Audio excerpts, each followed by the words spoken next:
triplex villas at Konnur, APR Projects. పోలీసుల మీద ఎలాంటి అలా మాట్లాడితే నాలుకల కోసాన్ని మీసం తిప్పి మరీ ఛాలెంజ్ చేశారు.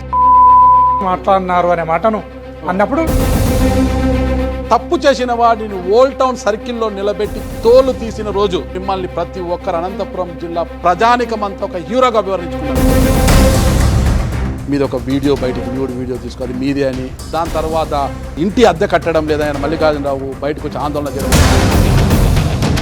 మరి వైసీపీని ఎందుకు ఎంచుకున్నారు మీరు ఆ రోజు? తరిమేల నాగిరెడ్డిని, ఉయ్యాలవాడ నరసింహారెడ్డిని, బిఆర్ అంబేద్కర్ను, జ్యోతిబా పూలేను, వీళ్ళ నలుగురిని తీసుకుని వచ్చి ఒక రోల్లో మెత్తగా దంచి దాంట్లో నుంచి జగన్మోహన్ రెడ్డి వచ్చినాడేమో. పిచ్చి పీకిపోయినట్టుంది. నా పైన చాలా కామెంట్స్ చేశారు, నన్ను ఇది చేశారు వీళ్ళు. మరి ఎందుకు ఈ పార్టీలో నేను ఉండాలి అన్న ఆలోచన ఎందుకు రాలేదు మీకు? ఈ బొందలో ఊపిరిన్నంత వరకు, నా కట్ట కాలేంత వరకు వైసీపీలోనే ఉంటా. నేను చనిపోయినా నా శవంపై వైసీపీ జెండా కప్పాలి అన్న వారంతా కూడా ఈరోజు పార్టీలు మారి టీడీపీలో ఉన్నారు సార్. ప్రకాష్ రెడ్డి గారు ఎందుకు, గోరంట్ల మాధవ్ గారు నియోజకవర్గంలో నన్ను డిస్టర్బ్ చేస్తున్నారు. నేను నియోజకవర్గ ఇన్ఛార్జిగా ఉండగా నియోజకవర్గంలో ఈ రోజు గోరంట్ల మాధవ్ గారి చుట్టూ ఉండే ప్రతి ఒక్కరు కూడా తోపుదుర్తి ప్రకాష్ రెడ్డి గారిని వ్యతిరేకించే వారే నేను అంటాను. ఎందుకో గోరంట్ల మాధవ్ గారు రాప్తాడుపై ఫోకస్ పెట్టారు. మీరు పదే పదే వెనక నుంచి మిథున్ రెడ్డి గారు మిమ్మల్ని ముందు పెట్టి గేమ్ ఆడుతున్నారు. ప్రస్తుతం గోరంట్ల మాధవ్ గారి లక్ష్యం ఏంటి? ఖచ్చితంగా నేను రాంబాణం అనుకుంటున్నా. ఈ రామబాణం ఎవరిని బలి తీసుకుంటుందో తెలియదు. నువ్వు ఎట్లా మాట్లాడుతున్నావు అట్లా? పరిటాల కుటుంబాన్ని ఢీ కొట్టి బరిలో నిలబడగలరా? గవర్నమెంట్ అనేది అట్టర్ ఫెయిల్యూర్ అయింది. మరోసారి తెలియజేస్తాం. ఎప్పుడు ఎన్నికలు జరిగినా జగన్మోహన్ రెడ్డి ఓడేది లేదు, చంద్రబాబు నాయుడు మళ్ళా గెలిచేది లేదు. దీన్ని రాసి పెట్టుకున్నారు. అరే సాంబో రాసి పెట్టుకోరంటే నేను అలీని కాదు, మీరు పవన్ కళ్యాణ్ కాదు. గోరంట్ల మాధవ్ అంతే. Welcome to Suman TV. నేను మీ నాగరాజ్ బైర్శెట్టిని. ఈ రోజు ఈ ప్రోగ్రామ్ మనకు స్పాన్సర్ చేస్తుంది ఎకో తేజాస్ విద్యుత్ వాహనాల సంస్థ.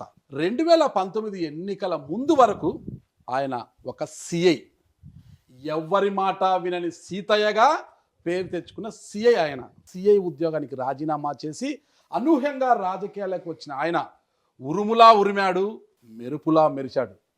ప్రస్తుతం అంటే 2024 ఎన్నికల తర్వాత ఆ తుఫాను ఆగిపోయింది. ప్రస్తుతం ఆయన ఏం చేస్తున్నాడు? సైలెంట్గా ఉన్నాడా, ఆ తుఫానులా ముందుకు రాబోతున్నాడా అన్న వివరాలు తెలుసుకోవడానికే ఈరోజు ఈ దానిమ్మ తోటకు వచ్చాను. ఇంతకా ఆ తోట అయితే ఆయన కాదులేండి, ఆయన ఫ్రెండ్ది. ఇక్కడికి వచ్చాను నేనంతే. కానీ ఇంతకు ఆయన ఎవరో మీ అందరికీ తెలిసి ఉంటుంది. తెలియని వారి కోసం చెప్తున్నా. అదేనండి, అనంతపురం జిల్లాలో అప్పుడు ఎవ్వరి మాట వినని సీతయ్యగా పేరు తెచ్చుకున్న మాజీ సిఐ, హిందూపురం మాజీ పార్లమెంటు సభ్యులు, ప్రస్తుత వైఎస్ఆర్ కాంగ్రెస్ పార్టీ రాష్ట్ర అధికార ప్రతినిధి గోరంట్ల మాధవ్ గారు. ప్రస్తుతం ఆయన మనతో ఉన్నారు. ఆయన అడిగి వివరాలు తీసుకుంటాం. నమస్తే సార్. నమస్తే అండి నారాజు గారు. బాగున్నారు కదా సార్? స్టార్టింగ్ లోనే ఆ గొంతు సార్ కంచుకట్టం. నమస్తే అండి అనడంలోనే మా గూతాలు దడ పుట్టేటట్టుంది అనమాట. నమస్కారానికి ప్రతి నమస్కారం చేసిన కరెక్ట్ సార్. అంటే ఆ వాయిస్ సార్, ఆ వాయిస్ లో ఆ బేస్ అనమాట, ఆ బేస్ అలా ఉందన్నమాట. ఎదుటి వ్యక్తికి దడ పుట్టి కాదు నేను న్యాచురల్ గా మాట్లాడేదే. Okay sir.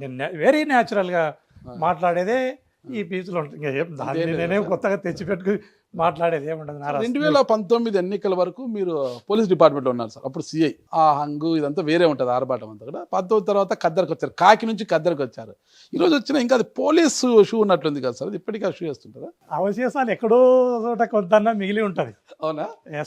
బాడీ లాంగ్వేజ్ లోనో, మాట తీరులోనో, రకరకాల ఎక్కడో చోట ఎస్ ఇతను పలానా ఆర్గనైజేషన్ నుంచి వచ్చిన వ్యక్తిలాగా ఉన్నాడు అనిపించవచ్చు. Okay, natural. మిమ్మల్ని ఎవరు చూసినా అదే అనుకుంటారు. మీ పర్సనాలిటీ కూడా అదే ఉంది. ఖద్దరు వేసినా కూడా పోలీస్ పర్సనాలిటీ మెయింటైన్ చేస్తున్నారు మీరు ఇంకా కూడా. ఓకే సార్, ఇంకా మనం రాజకీయాల్లో వెళ్లే ముందు ఒక్కసారి గోరంట్ల మాధవ్ గారి యొక్క కుటుంబ నేపథ్యం గురించి నాకు తెలుసుకోవాలన్నది. మీ తల్లిదండ్రుల పేర్లు, వాళ్ళకి ఎంతమంది సంతానం, మీరు ఏం చేసేవారు అసలు? కర్నూలు జిల్లా పసుపల రుద్రవరం అని కర్నూలు మండలంలో ఒక చిన్న పల్లె. మాధవస్వామి, రాములమ్మ తల్లిదండ్రుల పేర్లు. ఇద్దరు అన్నదమ్ములము, ఇద్దరు నాకు సిస్టర్స్. ఒక ఆమెను కర్నూలు దగ్గర పెద్దటేకూరు అనే విలేజ్కి, నాకంటే పెద్ద ఆమెను నాగమ్మ అని ఆమెను ఆటికి ఇవ్వడం జరిగింది. రెండో సిస్టర్ వచ్చేసి నాకంటే చిన్నది చిట్టమ్మ అని కల్గొట్ల, కర్నూలు జిల్లాలోని కల్గొట్ల అనే గ్రామానికి ఇస్తే వాళ్ళు వచ్చి కర్నూలులో ఉన్నారు. నాకు ఒక తమ్ముడు, అతను ఎలక్షన్ల ముందర చనిపోవడం జరిగింది. అతనికి 2 పిల్లలు. ఎలా చనిపోయారు సార్? హెల్త్ కొంత ఇబ్బంది అయ్యి చనిపోవడం జరిగింది. మీ స్టడీస్ అంతా ఎక్కడ జరిగాయి sir? Kurnool STBC college degree, Coles కాలేజీలో ఇంటర్మీడియట్, నన్నూరు అనే విలేజ్లో 6th క్లాసు. ఇప్పుడు టోల్ గేట్ ఉంది నన్నూరు. అక్కడ 6th క్లాస్ చదువుకున్న. ఊరు నుంచి నడిచి వచ్చేటోని. రుద్రవరం నుంచి ఎన్ని కిలోమీటర్లు? 4-5 కిలోమీటర్లు ఉంటుంది. అంటే అప్ అండ్ డౌన్ 8 కిలోమీటర్లు అవుతుంది. ఎస్. నడుచుకొని పోయారు. ఆ తర్వాత నడవడం దూరం అవుతుంది అని చెప్పి మా నాయన నన్నూరు నుంచి వెల్దుర్తి పోయే రోడ్లో లొద్దిపల్ల అనే ఊరు ఉంటుంది, అక్కడ తీసుకుని పోయి 7th, 8th, 9th, 10th లొద్దిపల్లిలో చదవడం జరిగింది. హాస్టల్లో ఉన్నాను అక్కడ, బీసీ హాస్టల్లో. తర్వాత 1వ క్లాస్ నుంచి 5th క్లాస్ వరకు ఊర్లోనే. ఓకే. 10th రెగ్యులర్గానే పాస్ అయ్యారా? లేదు లేదు, ఒక సబ్జెక్ట్ అర్థమవుతుంది.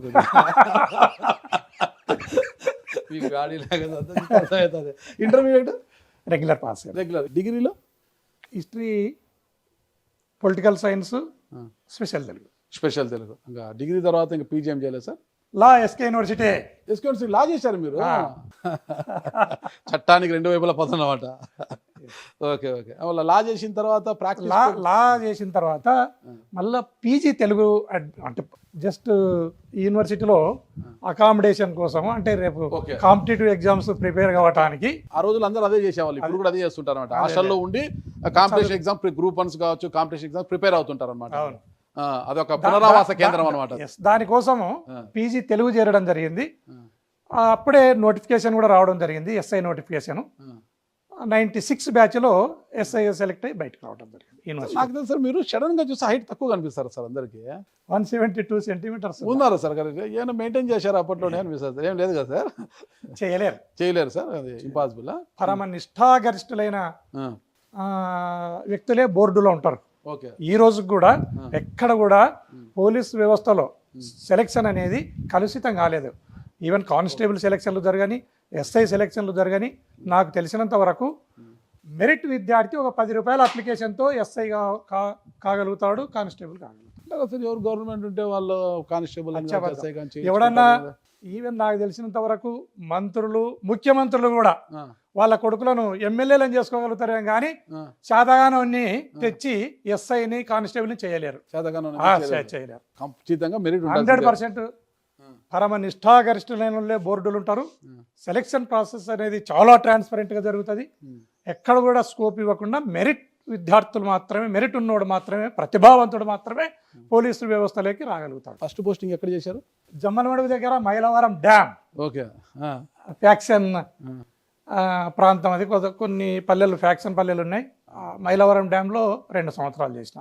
అదే అనమాట నేపథ్యము. అసలు మొట్టమొదటి పోస్టింగ్ ఫ్యాక్షన్ ఏరియాలో పడ్డారు కాబట్టి మీరు కూడా ఆ స్థాయిలో ఎవరి మాట విని సీతాయిగా మారిపోయారు. మీరు డిపార్ట్మెంట్ లో పనిచేసిన చాలా వివాదాలకు కేర్ ఆఫ్ గా నిలుస్తుండేవారు సార్. అసలు ఎక్కడా కూడా ఏ పని చేసినా కూడా నేను రొటీన్ గా పోతుంటాను. వివాదం అని మీరు పోలీసులో ఉన్నప్పుడు వివాదం అంటారు, ఎక్కడ పాలిటిక్స్ లేక వచ్చినాక వివాదం అంటారు, ఎక్కడ చూడు వివాదం అని మీరు అంటారు. కానీ నేను రొటీన్ గానే ఉంటాయి, ఏం తేడా ఉండదు. అంటే ఎందుకంటే నాకు మీరు అప్పుడప్పుడే పరిచయం. అనంతపురం కింద పోస్టింగ్ వచ్చారు. మా కజిన్ తిరుపతిలో ఎస్ఐ పేరెందుకు వచ్చేటప్పుడు అడిగాను.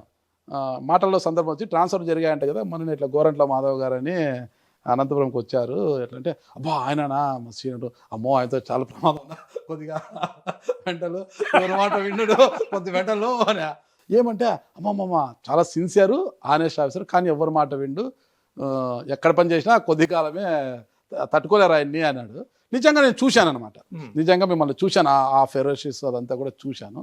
ఎందుకు డిపార్ట్మెంట్కి వచ్చింది అలా అనిపిస్తే? మీకు ముందు నుంచి అలా ఉండేవారు మీరు? అసలు నేను పుట్టి పెరిగిన వాతావరణం అనండి, లేదా నేను చదువుకున్న ఇన్స్టిట్యూషన్స్ అనండి, వీటినల్లా నేను సున్నంగా కొంతవరకు నిశ్చితంగా చూసుకుంటూ వస్తే పోలీస్ వ్యవస్థ అనేది గట్టిగా ఉంటే సగం సమస్యలు పోలీస్ చేతిలోనే సాల్వ్ అయిపోతాయి. దౌర్జన్య పరులను ఎక్కడ ఎంటర్టైన్ చేయరాదు.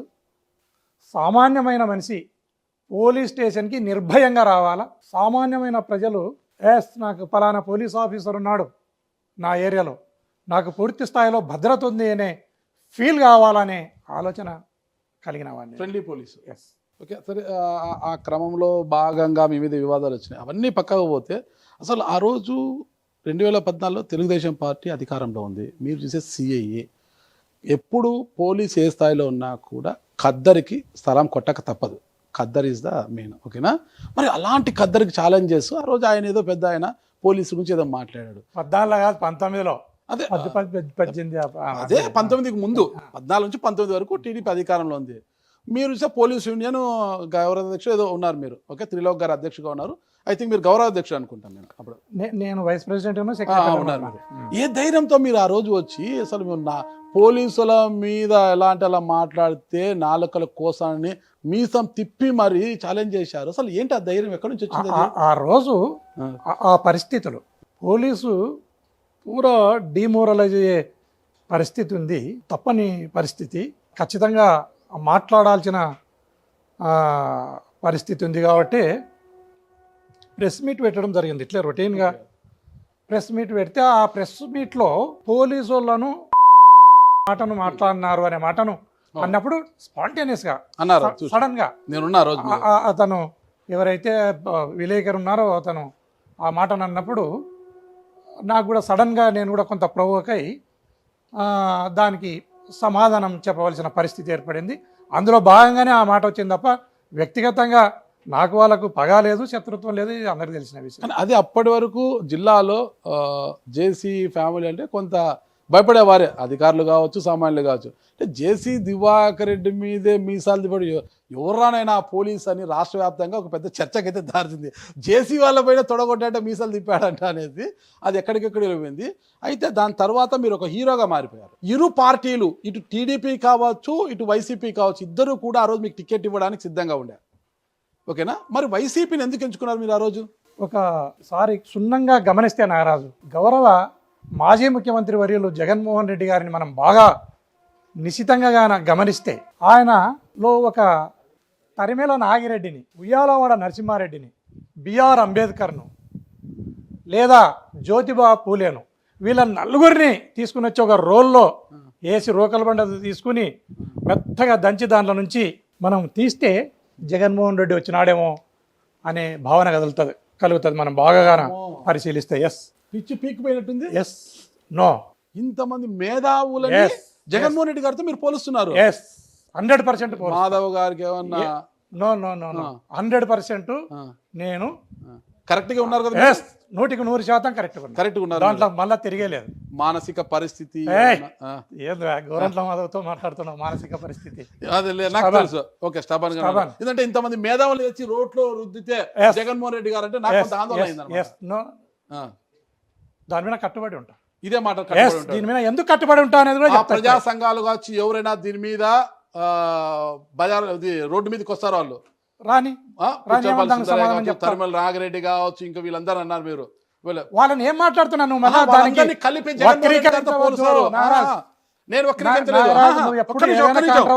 చూస్తుంటావు, దాన్ని వక్రీకరించవద్దు. నేనేం చెప్తున్నా, దాని అర్థం ఏంటి? బిఆర్ అంబేద్కర్ గారు కానీ, జ్యోతిబా పూలే గారిని, తరిమేల నాగిరెడ్డిని, ఉయ్యాలవాడ నరసింహారెడ్డి, వీళ్ళ ఆలోచనలు అన్ని కూడా జగన్మోహన్ రెడ్డి గారిలోనే కనపడతాయి అనే మాటను చెప్తున్నా.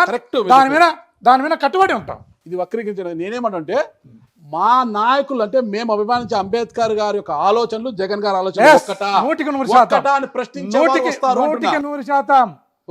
100% పూర్వానికి జగన్మోహన్ రెడ్డి గారు వారి కుటుంబం ఎప్పుడో దళితులను 50-60 ఏళ్ల నాడే స్వాగతించిన కుటుంబం దళితులను. బిఆర్ అంబేద్కర్ గారిని మనం ఎట్లా పోల్చామండి? తొలితరం స్వతంత్ర సమరయోధుడైన ఉయ్యాలవాడ నరసింహారెడ్డి గారితో ఎందుకు పోలిశారు? అతనికి ఉండే దమ్ము, అతనికి ఉండే ధైర్యం, అతనికి సమాజం పట్ల అతనికి ఉండే కన్సర్న్, వీటినన్నింటినీ కలిపి నేను వాళ్ళని పోల్చడం జరిగింది. రాజకీయాల కంటే వైసీపీలోకి వెళ్ళక ముందు ఒక ప్రశ్న, నాకు అది క్లారిటీ కావాలి. నాకు ప్రభాకర్ చౌదరి గారు ఆ రోజు ఎమ్మెల్యేగా ఉన్నప్పుడు మిమ్మల్ని కోరి తెచ్చుకున్నాడు ఆయన. 1 టౌన్ అనుకుంటా, ఓల్డ్ టౌన్ 1 టౌనే కదా అది, తెచ్చుకున్నాడు. ఆయనకు మీకు బాగా సంబంధం అండి. ఆ రోజు ఇక మీరు వైసీపీలోకి వెళ్తారనగా ప్రభాకర్ చౌదరి గారితో దాదాపు అరగంటకు పైగా రహస్యంగా మాట్లాడి వచ్చారు. 1 టౌన్ పోస్టింగ్ మీరు ఒకసారి గమనించండి. మంత్రిగా రఘువీరారెడ్డి గారు పవర్లో ఉన్నారు. కాంగ్రెస్ పార్టీ అధికారంలో ఉన్నప్పుడు నేను 1 టౌన్ పోలీస్ స్టేషన్కి రావటం జరిగింది. 1 టౌన్ పోలీస్ స్టేషన్కు నేను కాంగ్రెస్ పార్టీ అధికారంలో ఉన్నప్పుడు నేను 1 టౌన్ పోలీస్ స్టేషన్కి రావటం జరిగింది. 1 టౌన్ పోలీస్ స్టేషన్కి వచ్చిన తర్వాత అసెంబ్లీ ఎలక్షన్లు జరిగినాయి. అసెంబ్లీ ఎలక్షన్లు జరిగిన తర్వాత ప్రభాకర్ చౌదరి గారు ఎమ్మెల్యేగా ఎన్నిక కావటం జరిగింది. ఆయన ఎమ్మెల్యేగా ఎన్నికైన తర్వాత స్వయంగా మీరు ప్రభాకర్ చౌదరిని అడగండి, ఎన్నికైన తర్వాత మీరు న్యాయమైన ఎలక్షన్లను జరిపినారు, న్యాయమైన ఎలక్షన్లను జరపడంలో మీరు సహకరించినారు పోలీస్ ఆఫీసర్గా. మిమ్మల్ని అప్రిషియేట్ చేసి పోవడానికి రావటం జరిగిందని ఇంటికి రావటం జరిగింది. ఖచ్చితంగా అంతకు తప్పితే అతనికి నాకు ఎలాంటి వేరే రకమైన సంబంధ బాంధవ్యాలు లేవనేది నిక్కచ్చిగా మీకు ఖచ్చితంగా చెప్తున్నా. మీరు ఎలక్షన్ బాగా చేశారంటే మీ మీద మీ లాంటి హానెస్ట్ ఆఫీసర్ ఉంటే టౌన్లో లా అండ్ ఆర్డర్ బాగుంటుంది అని తెచ్చుకున్నారు. ఆయన తెచ్చినారు. కాంగ్రెస్ ప్రభుత్వంలో నేను అప్పటికే పోస్టింగ్ కాంగ్రెస్ ఉన్నారు. ఎలక్షన్ తర్వాత మార్చుకోవచ్చు కానీ ఆయన మార్చలేదు, మిమ్మల్ని అలాగే పెట్టారు. నేను అడిగేది ఏంటంటే వైసీపీలోకి వెళ్ళక ముందు ప్రభాకర్ చౌదరి గారి ఇంటికి వెళ్ళి అరగంట సేపు ఆయన ప్రత్యేక గదిలో రహస్య మంతనాలు చేసుకొని వచ్చారు అంటే మీ అభిప్రాయం ఆయనకు చెప్పారు, నేను వైసీపీలోకి వెళ్ళాలనుకుంటానంటే ప్రభాకర్ చౌదరి గారు 2 రోజులు వెయిట్ చెయ్యి, నేను మాట్లాడుతున్నాను పైన మిమ్మల్ని నిలువరించే ప్రయత్నం చేశారు అనేది అయితే అప్పుడు కొంత ప్రచారం జరిగింది. వాస్తవమా కదా? 100% అది దుష్ప్రచారం ఉండవచ్చు, లేదా ఏదైనా గాలి వార్తలు ఉండవచ్చు. నేను స్వబుద్ధితో నేను స్వయంగా నిర్ణయం తీసుకుని నేను జగన్మోహన్ రెడ్డి గారి పట్ల ఆకర్షితుడనై నేను వైఎస్ఆర్ కాంగ్రెస్ పార్టీలో పోయి ఎంపీగా పోటీ చేయడం జరిగింది తప్ప దీంట్లో ఎవరి ఇన్ఫ్లుయెన్స్ లేదనేది మీరు అందరు కూడా గమనించాలి. నారాజ్ పోలీస్ ఆఫీసర్గా ఉన్నప్పుడు చూశారు అందరూ కూడా మిమ్మల్ని, అమ్మ మీ స్టేషన్ పరిధిలోకి ఏదైనా కేసు వచ్చారు మీకు ఫోన్ చేయడానికి కూడా భయపడే వాళ్ళు.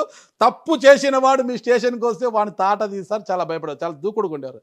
అంటే ఖద్దరు వేసినాక కూడా ఆ ఇష్యూస్ కమభవన్లో కూడా కురబాల యొక్క ఫంక్షన్ జరిగితే లేదు హంగామా డిపార్ట్మెంట్లో ఉన్నా కూడా జరిగింది హంగామా, అది పెద్ద ఎత్తున అదంతా జరిగింది. ఎందుకు అంత దూకుడుగా? అసలు ఆ దూకుడు ఎందుకు? కాదు మహేష్ బాబు కూడా కాదు. నేను అనేది ఏమంటే అప్పుడు జరిగినప్పటికీ నేను ఇన్స్పెక్టర్గా ఉన్నా. కురువ సంఘం ఇది గర్జన జరిగింది, దానికి మాజీ ముఖ్యమంత్రి సిద్ధరామయ్య గారు కూడా రావటం జరిగింది. ఆ సభలోకి పోయినప్పుడు కొంత అంటే సభలోకి నేను పోవడం ఒక్కనే సింగిల్గానే జరిగింది. సభలోకి పోయినప్పుడు కొంత రసాభాస జరిగినది వాస్తవము, అది నేను దానికి ఎటువంటి కారణం కాదనేది కూడా మీరు గమనించాలి. సరే, ఇవన్నీ తర్వాత 2019లో మీకు టికెట్ వచ్చింది. అప్పుడు కదిరి సీఏగా ఉన్నారు నాకు తెలిసి. చివరి నిమిషం వరకు మీ రాజీనామా కూడా ఆమోదం పొందలేదు, అది ఆగమేకల వల్ల ఆమోదం చేసుకొని మీరు బీఫామ్ నామినేషన్ వేశారు. ఇప్పుడు సార్ ఎంపీ అయిన తర్వాత మీ ఆస్తులు ఎంత అయిందో నేను అడగట్లేదు సార్. ఎంపీ కాకముందు మీరు కామన్ సీఐగా ఉన్నప్పుడు మీ ఆస్తులు ఎంత సార్? ఆస్తులు అంటే నాకు ఊర్లో ఉండే రుద్రవరంలో ఉండే భూములే, అవి ఇద్దరికి అన్నదమ్ములకు పంచుకుంటే 30 ఎకరాల భూమి ఉంటుంది, 30-35 ఎకరాల భూమి ఉంటుంది. పెద్ద టేకూరులో ఆడ రుద్రవరంలో కలిపి ఇద్దరం అన్నదమ్ములం పంచుకోవాలి, దాన్ని అదే ఉమ్మడిగానే ఉంది. ఇద్దరం అన్నదమ్ములం పంచుకుంటే సగం ఆస్తి వస్తుంది. అంటే ఒక 50 కోట్లు వస్తుంది సార్ ఆస్తి. ఇప్పుడు ఆ రోడ్డు ఇప్పుడు అటువైపు రుద్రవరం పైన ఒక రోడ్డు పోతా ఉంది నారాజ్. ఆ రోడ్డు పోతే ఏమైనా ఆస్తులకు విలువ వస్తే నువ్వు చెప్పినట్ల కొంత విలువ వస్తుంది, లేదంటే ఇంకా వ్యవసాయానికి పనికొచ్చే ఈ రోజుకి ధర లేదు. అది అంటే 2019లో మీకు వస్తాయి అంటే ప్రభుత్వం నెల ఇచ్చే జీతంతో బ్రతికే కుటుంబం మీది, మీకు ఒక ఫ్యామిలీ ఉంది.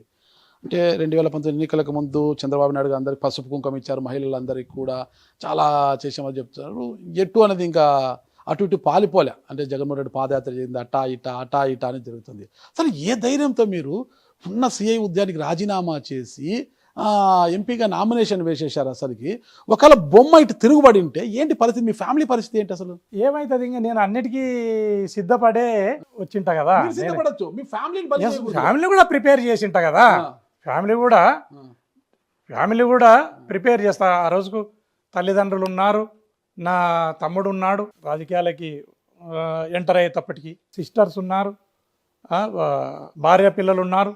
అందరికీ తెలిపిన తర్వాతనే రావటం జరిగింది కదా, అందరినీ ప్రిపేర్ చేసే రావటం జరిగింది. దీంట్లో ఉండే కష్టాన్ని నష్టాన్ని అన్నిటిని ఎదుర్కోవడానికి సిద్ధపడే రాజకీయాల్లోకి రావటం జరిగింది. నారాజ్ కాకి డ్రాసులో ఉన్నప్పుడు మీ ఆలోచనలు అవన్నీ వేరే ఉంటాయి, రాజకీయాలకు వస్తే ఎత్తులకు పై ఎత్తులు, మీ వెనకాల గోతులు తీసేవాళ్ళు, ఇవన్నీ తెలుసుకోవాలా? ఇవన్నీ తెలియకుండానే మీరు రాజకీయాలకు వచ్చేసారేమో అనిపిస్తుంది. ఎట్లా, ఎందుకు మాట అనుకుంటాం అంటే తప్పు చేసిన వాడిని ఓల్డ్ టౌన్ సర్కిల్లో నిలబెట్టి తోలు తీసిన రోజు గోరంట్ల మాధవ్ గారు తప్పు చేసిన రౌడీ షీటర్ అనేవాడు ఎవడైతే తప్పు చేసి ప్రజల్ని భయభ్రాంతులకు గురి చేస్తున్నాడో అలాంటి వారిని ఓల్డ్ టౌన్ సర్కిల్లో ఒక సీఏగా మీరు వారిని తోలు తీసిన రోజు మిమ్మల్ని ప్రతి ఒక్కరు అనంతపురం జిల్లా ప్రజానికమంతా ఒక హీరోగా వివరించుకున్నారు. మగవాడయా సీఏ, ఎవరికి బెదరలేదయా అంటే అప్పుడు మీ మీద పొలిటికల్ ప్రెజర్ వచ్చింది, వదిలిపెట్టమని అయినా వినలేదు, తప్పు చేసిన పనిష్ చేయాల్సిందని తోలు తీశారు. చాలా అందరూ కూడా ఆనందించారు. ఫ్యామిలీస్ ఉన్నారు, అందరికీ కూడా మీది ఒక వీడియో బయటికి న్యూడ్ వీడియో తీసుకో, అది మీదే అని, అది దాంట్లో ఎంత దుమారమైంది, ఫ్యామిలీ ఎంత సఫర్ అవుతుందని అందరికీ తెలుసు, ఒక ఫ్యామిలీ. దాని తర్వాత ఇంటి అద్దె కట్టడం లేదని మల్లికార్జునరావు బయటకు వచ్చి ఆందోళన చేయడం, మా ఇంటి అద్దె దౌర్జన్యంగా ఉంటున్నాడు అనే విషయంలో అవుతుంది. ఇలాంటివన్నీ కప్పిపుచ్చేసి ఓకే అధిష్టానం దృష్టికి పోయింది, అధిష్టానము మీ మీద ఏం చర్యలు తీసుకోలేదు, చెప్పి పంపించినట్టుగానే ఉంది. మరి ఇవన్నీ తెలుసుకోలేదు మీరు? రాజకీయాల్లోకి వెళ్తే ఇలాంటివన్నీ ఉంటాయి, మన క్యారెక్టర్ అసెషన్ చేస్తారు. పోలీసుగా ఉన్నప్పుడు మిమ్మల్ని ఎవరు టచ్ చేయలేరు, మహా అయితే విఆర్ లేదా సస్పెన్షన్. ఎక్కడ పోయినా పోలీసే, ఇక్కడ అది లేదు, క్యారెక్టర్ మీద పడుతుంది, ఎన్నో అవమానాలు. వీటికి ఏం సమాధానం చెప్తారు మీరు? నా ఫీలింగ్, నా కాన్ఫిడెన్స్, నేను ఎప్పుడూ హీరోనే. సమాధానం చెప్పడానికి కానీ, మీరు ప్రశ్నలు అడగడానికి కానీ, ఇది ప్రజలు వినడానికి కానీ సహేతుకమైన ప్రశ్నలను నువ్వు అడగటం లేదు అని నేను భావిస్తున్నాను. పాడిన పాటనే పాడాకురా పాసిపల్ల దాసరి అన్నట్లు నువ్వు పాడిన పాటనే ఆ వీడియో వీడియో వీడియో అని చెప్పి నువ్వే కాదు ఎవరైనా ఈ వీడియో అది ఫేక్ అనేది తేలిపోయింది. ఫేక్ అనేది తేల్చడమే కాకుండా దాని మీద నేను ఆల్రెడీ ప్రెస్లో మాట్లాడడం జరిగింది. అది యావత్తు ప్రపంచంలో చూసిన విషయమే, తెలిసిన విషయమే నారాజు.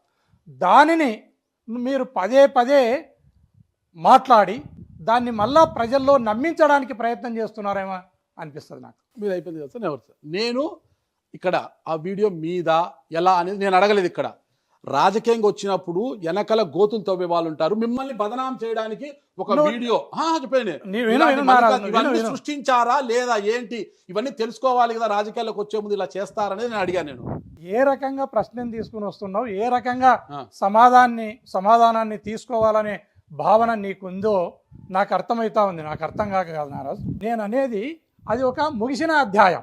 దాని మీద ఆల్రెడీ నేను ప్రెస్ మీట్ పెట్టినాను, దానిపైన ఆల్రెడీ మాట్లాడినాను, దానిపైన ఆల్రెడీ పోలీస్ వ్యవస్థ కూడా మాట్లాడడం జరిగింది, అందరు మాట్లాడి జరిగి అది ఒక ముగిసిపోయిన అధ్యాయాన్ని మళ్ళీ నువ్వు తెర మీదకి తెచ్చి లేని ఆలోచనను, నువ్వు అడగకూడని ప్రశ్నను, నేను చెప్పకూడని సమాధానాన్ని, ఇది ప్రజలు వినడానికి ఇంకా ఇదే పంచాయతీ ఎవరడినా ఇదే అడుగుతుంటారు అనే భావనను ప్రజల్లో కూడా తీసుకొస్తున్నారు మీరు.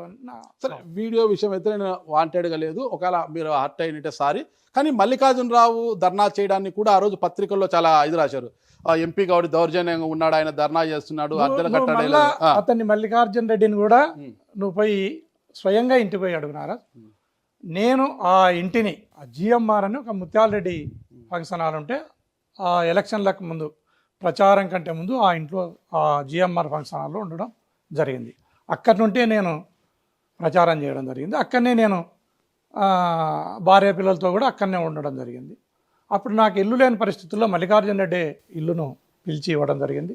నువ్వు ఇల్లు కట్టుకునే వరకు లేదా ఇల్లు కొనేంత వరకు దీంట్లో ఉండు సార్ అనే మాట చెప్పడం జరిగింది. నువ్వు స్వయంగా పోయి కూడా మల్లికార్జున రెడ్డిని అడుగు, నేను అబద్ధం చెప్పాను. కాకపోతే 2 సంవత్సరాల తర్వాత నాకు ఇల్లు దొరకటం లేదు, పెద్ద ఇల్లు దొరకాల, గన్మెన్లు ఉంటారు లేదా విజిటర్స్ వస్తారు, నాకు అంతా కొంచెం పెద్ద ఇల్లు దొరకాల. ఆ ఇల్లు చూసుకునే క్రమంలో కొంత లేట్ జరిగింది, అతనికి నాకు కొంత రప్చర్ జరిగినది నిజమే, కానీ దాంట్లో ఎలాంటి దౌర్జన్యం లేదు, ఎలాంటి దుర్మార్గం లేదు. ఈ మాట నువ్వే మల్లికార్జున రెడ్డిని కూడా అడగండి. ఒక హీరోలాగా వచ్చిన మీరు ఎంట్రీ ఇచ్చారు 19 నుంచి 24 వరకు, అంటే ఒక సిఐగా మీ మార్కు చూపించారు డిపార్ట్మెంట్లో. మరి 5 ఏళ్ల పాటు ఒక ఎంపీగా మీరు చూపించిన మార్క్ ఏంటంటే ఏం చెప్తారు? మనకు నేను కొత్తగా ఎంపీ అయిన కొత్తలో ఒక 5-6 నెలల పాటు ఈ వ్యవస్థకు అలవాటు పడడానికే ఒక 5-6 నెలలు ఖచ్చితంగా ఉంటుంది. నేను కొత్తగా రాజకీయాలు లేకొచ్చినోని కాబట్టి. తర్వాత ఒక 2 సంవత్సరాలలోనే, 1 సంవత్సరం లోపట్నే కరోనా రావటం జరిగింది. కరోనా కాలంలో మనం ఏమీ చేయలేకపోయినాం. ఒక 10-15 కోట్ల 25 కోట్లు రావాలా ప్రతి సంవత్సరం, 5 కోట్లు ఎంపీ నిధులు రావాలి, ఎంపీ ల్యాడ్స్ రావాలా. 15 కోట్లు మాత్రమే రావటం జరిగింది. 15 కోట్లను అన్ని నియోజకవర్గాలకు సమానంగా, అంటే ఏదైనా కొంత వెనుకబడిన ప్రాంతం ఉంటుంది, ఆ వెనుకబడిన ప్రాంతానికి కొంత ఎక్కువ తక్కువ అందరికీ సమానంగా డిస్ట్రిబ్యూట్ చేయడం జరిగింది. ఈ జిల్లాలో వచ్చిన నువ్వు రోడ్లను నువ్వు ఆ కన్సర్న్డ్ ఎమ్మెల్యేలను అడగండి, నేను స్వయంగా గడ్కరీ దగ్గరికి పిలుచుకొని పోయి ఆ ఎమ్మెల్యేలను రిప్రజెంటేషన్స్ ఇచ్చి ఎక్కడ ఏమి రోడ్లు కావాలనో ఆ రోడ్లనల్ని ఇప్పుడు ఈరోజు ఈ 5 సంవత్సరాలలో ఏవైతే రోడ్లు ఎస్టాబ్లిష్ అయినాయో, రోడ్లు తయారైనాయో, ఆ రోడ్లకు అన్నిటికి కూడా నేను గడ్కరీ గారి దగ్గర తీసుకుని పోయి నేను రిప్రజెంటేషన్, ఈవెన్ మీరు పుట్టపర్తి అయినా అడగండి, ధర్మవరం అయినా, నువ్వు ఏ ఎమ్మెల్యేనైనా అడగండి, నేను స్వయంగా తీసుకుని పోయి రిప్రజెంటేషన్స్ను ఇచ్చే ఆ రోడ్లను తీసుకురావటం జరిగింది. అది మార్పు కాదన్నారా? ఓకే, అంటే ఒక ఎంపీగా మీరు చేసిన మార్కే నేను ఒప్పుకుంటా ఈ విషయంలో. ఎందుకంటే ఎవరైనా ఒక స్థాయికి వచ్చిన వెంటనే కన్నా తల్లిదండ్రులను చూసే పరిస్థితి లేదు, ఇంకా ఊరినేం గుర్తుపెట్టుకుంటారనే పరిస్థితి. కానీ మీరు అనంతపురం జిల్లాకు వచ్చి ఉద్యోగం చేసి ఇక్కడే ఎంపీ అయిన తర్వాత మీ స్వగ్రామాన్ని గుర్తుపెట్టుకొని, స్వగ్రామానికి సరైన రోడ్డు లేకపోవడంతో కర్నూలులో మాట్లాడి అక్కడ ఒక తార్ రోడ్డు కూడా వేయించారు. అది నేను చూసాను. అక్కడ వెళ్ళినప్పుడు నేను వేరే ఇంటర్వ్యూ కోసం వెళ్ళినప్పుడు రోడ్డు బాగుందబ్బా అంటే అక్కడ వాళ్ళు చెప్పారట, అక్కడ మీ అనంతపురం ఎంపీ మాకు అదే హిందూపురం ఎంపీ గోరంట్ల మాధవ్ గారు వేయించారు. ఆయన ఎందుకు వేయించాడు, ఆయనకి ఏం సంబంధం ఏంటి, వాళ్ళ ఊరు ఇక్కడే కాదు సార్, ఆయన అదే పనికి వేయించాడు సార్, ఆయన పుణ్యం అంటూ మాకు అంత హ్యాపీగా ఉంది సార్ అన్నారట. ఎందుకు అసలుకి మీ ఊరికి రోడ్డు వేయించాలని ఆలోచన ఎందుకు వచ్చింది అక్కడ? నేను పుట్టి పెరిగిన ఊరు, ఉన్న ఊరు, కన్న తల్లి, ఇవి రెండు సమానము అనే భావన ఉన్నవాడిని. ఖచ్చితంగా నేను పుట్టిన గ్రామానికి ఏదో ఒకటి చేయాలన్న ఉద్దేశంతో నేను ఆ కన్సర్న్డ్ ఆఫీసర్స్ను అడగడం కానీ లేదా ఆ కన్సర్న్డ్ ఎంపీలను అడిగి ఆ రోడ్డును వేయించడం జరిగింది. అయితే 2024 వచ్చేసరికి మిమ్మల్ని కాదని బళ్ళారికి చెందిన అసలు ఈ నియోజకవర్గానికి కావచ్చు ఈ జిల్లాకే పరిచయం లేని బళ్ళారి మాజీ మంత్రి శ్రీరాములు చెల్లెల్ని అక్కనో చెల్లెలు ఆమెను తీసుకొచ్చి ఇక్కడ అకామిడేట్ చేశారు. కారణం ఏంటి అసలు? మీకు టికెట్ ఇవ్వకపోవడానికి బలమైన కారణం ఏంటి? మిమ్మల్ని కాదన్న తర్వాత మీకన్నా బలవంతులు ఇవ్వాలి. అంటే గోరంట్ల మాధవ్ గారి గ్రాఫ్ తగ్గింది, ఓకేనా, చాలా ఇబ్బందికర పరిస్థితుల్లో ఉన్నాడు, ఈయనైతే మనం గెలవలేము, మనం గెలుపు గుర్రానికి టికెట్ మీకన్నా బలవంతులకి ఇవ్వాలి. చూసి అసలు జిల్లాకే పరిచయం లేదు, ఒకవేళ ఆమె అంటే నాది గుంతకల్లు అత్తగారి ఇల్లు కాబట్టి నాకు జిల్లాతో పరిచయం ఉందంటే ఇస్తే అనంతపురం ఇవ్వాలి, హిందూపురం ఇవ్వడము అనేది ఏంటి అసలు? మీకు టికెట్ కాదని ఆమెకు ఎందుకు ఇచ్చారంటారు? గౌరవ మాజీ ముఖ్యమంత్రి వైఎస్ జగన్మోహన్ రెడ్డి గారు ఎవరిని ఎప్పుడు ఎక్కడ ఏ విధంగా ఉపయోగించాలి అన్న రాజకీయ పరిజ్ఞానం కలిగిన వారు. ఆ రోజు పరిస్థితులలో ఆయనకు వచ్చిన ఆలోచన, ఆయనకు వచ్చిన సామాజిక సమీకరణలు అనకండి రకరకాల ఈక్వేషన్స్లో ఆమెను ఇక్కడికి తెచ్చినారు అని నేను భావిస్తున్నాను. అప్పుడు ఉండే పరిస్థితుల్లో 2024లో సామాజిక సమీకరణలో భాగంగానే శాంతమ్మను జగన్మోహన్ రెడ్డి గారు ఇక్కడికి తెచ్చినారు అనే ఉద్దేశం నాది. ఖచ్చితంగా ఆ రోజు ఉన్న పరిస్థితుల్లో ఆమెను తేవటం అనేది అధినాయకుడు నిర్ణయం చేయడం జరిగింది. ఆ నిర్ణయాన్ని నేను శిరోధార్యంగా భావించినాను. పార్టీ అధినేత ఏ నిర్ణయం తీసుకున్నా ఆ నిర్ణయానికి కట్టుబడి ఉండడం అనేది ఈ పార్టీలో ఒక సామాన్యునిగా నా ఆలోచన. ఖచ్చితంగా అది ఆ రోజుకు సహేతుకమే అని నా భావన. మీది గొప్ప మనదే. ఇప్పుడు పదవులు ఆశించి పదవులు రాకపోతే వెంటనే పార్టీ కండువాలు మార్చేస్తున్నారు. గెలిచిన తర్వాత కూడా పార్టీ అధికారం లేకపోతే కండువాలు మార్చేస్తున్నారు. అసలు ఏం భవిష్యత్తు, ఇంకా నాకు టికెట్ ఇవ్వలేదు, నన్ను భవిష్యత్తులో బాగా చూసుకుంటారా లేదా, నా పైన చాలా కామెంట్స్ చేశారు, నన్ను ఇది చేశారు వీళ్ళు, మరి ఎందుకు ఈ పార్టీలో నేను ఉండాలి అన్న ఆలోచన ఎందుకు రాలేదు మీకు? ఏ భవిష్యత్తు కోసం ఉన్నారు? నేను ఈ పార్టీ ఓడినా గెలిచినా, నాకు టికెట్ వచ్చినా రాకపోయినా, ఈ బొందలో ఊపిరిన్నంత వరకు నేను జగన్మోహన్ రెడ్డి గారి పక్షాన నిలబడతా. ఈ పార్టీ అధికారంలోకి రావడానికి నా సర్వశక్తులను నొడ్డుతా. జగన్మోహన్ రెడ్డి గారిని ముఖ్యమంత్రిగా చేసుకోవడానికి నా సర్వశక్తులను ఎప్పుడైనా ఒడ్డుతాని ఈ సందర్భంగా తెలియజేస్తున్నాను. నా కట్ట కాలేంత వరకు వైసీపీలోనే ఉంటా, నేను చనిపోయినా నా శవంపై వైసీపీ జెండా కప్పాలి అన్న వారంతా కూడా ఈరోజు పార్టీలు మారి టీడీపీలో ఉన్నారు సార్. దీనికి గోరంట్ల మాధవ్ గారు అతిథులేం కాదు, దీనికి ఇంత గట్టిగా చెప్తున్నారు. ఈడ రికార్డ్ అవుతా అంది, బాగా ఆలోచించుకొని చెప్పండి. కట్టె కాలేంత వరకు అంటున్నారు, బొందులో ప్రాణం ఉన్నంత వరకు అంటున్నారు.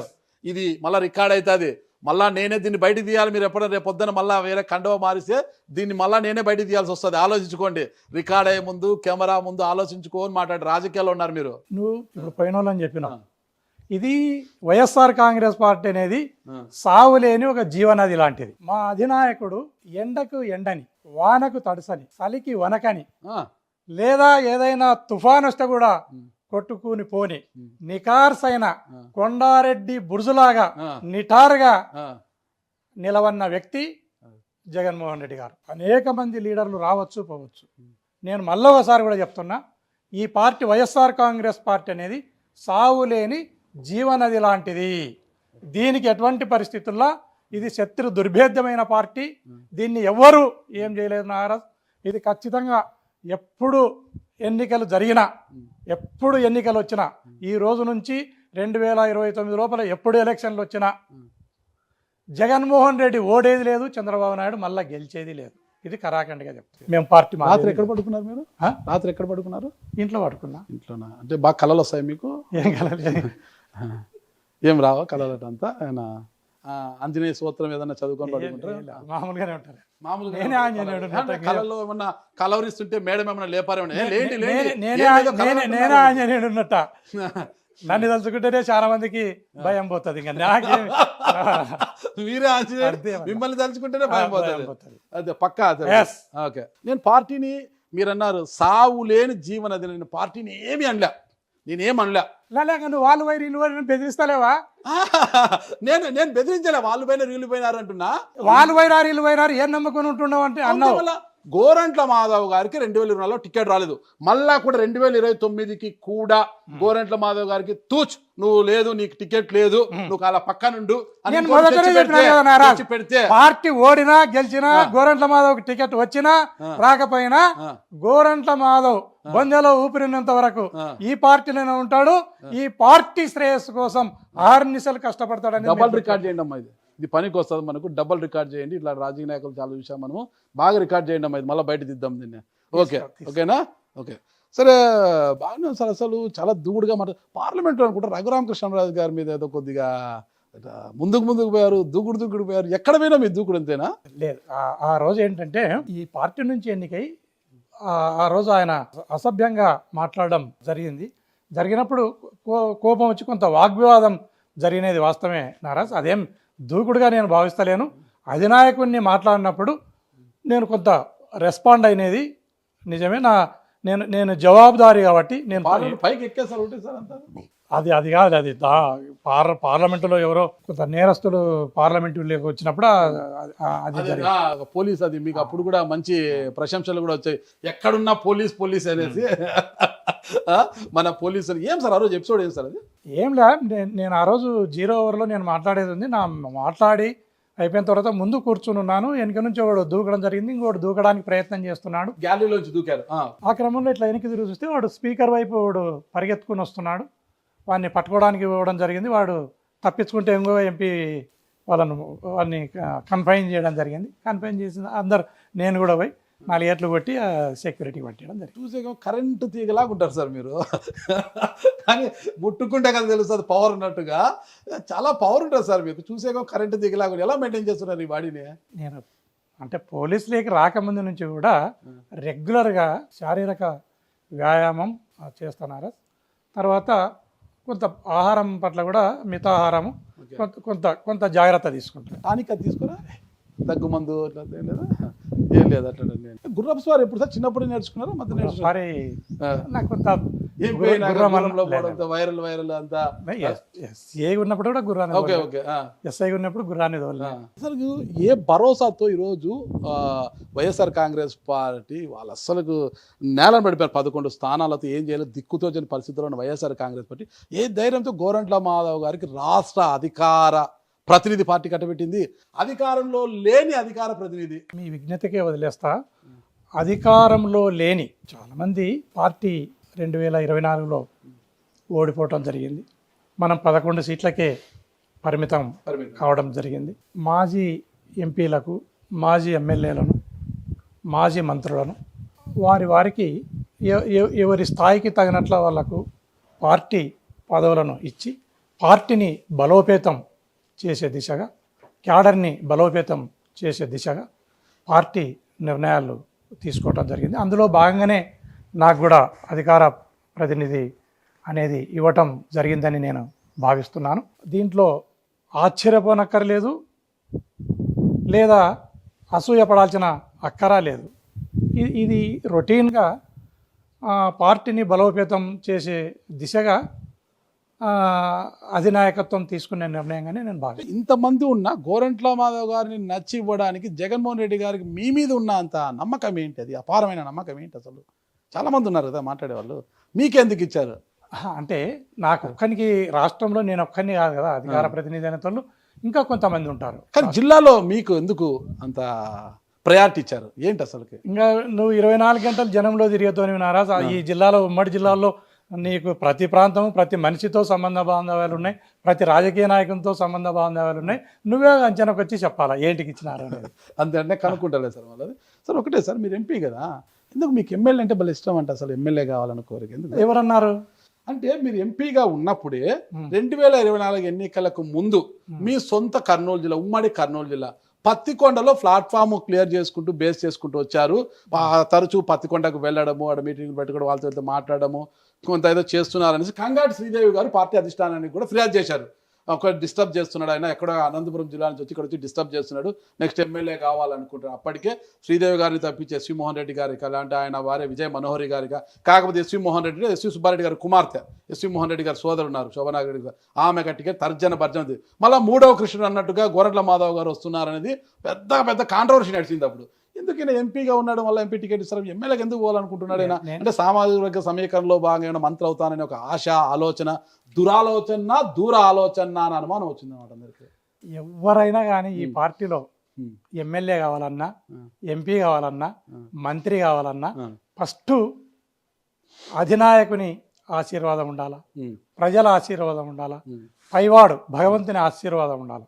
ఈ ముగ్గురు ఆశీర్వాదం లేకుండా ఏ ఒక్కరు కూడా ఎమ్మెల్యే కాలేరు, ఎంపీ కాలేరు, మంత్రి కాలేరు. అది నీకు తెలిసినదే, నాకు తెలిసినదే. సహజంగా రాజకీయాల్లో ఉన్నవాడు ఎమ్మెల్యే కావాలనుకోవటము, ఎంపీ కావాలనుకోవడము, ఎమ్మెల్సీ కావాలనుకోవడము, రాజ్యసభ కావాలనుకోవడము, మంత్రివర్గం పోవాలనుకోవటము సర్వసాధారణమైన క్వైట్ న్యాచురల్. అది అందులో నేను కూడా అతీతులను కాదు.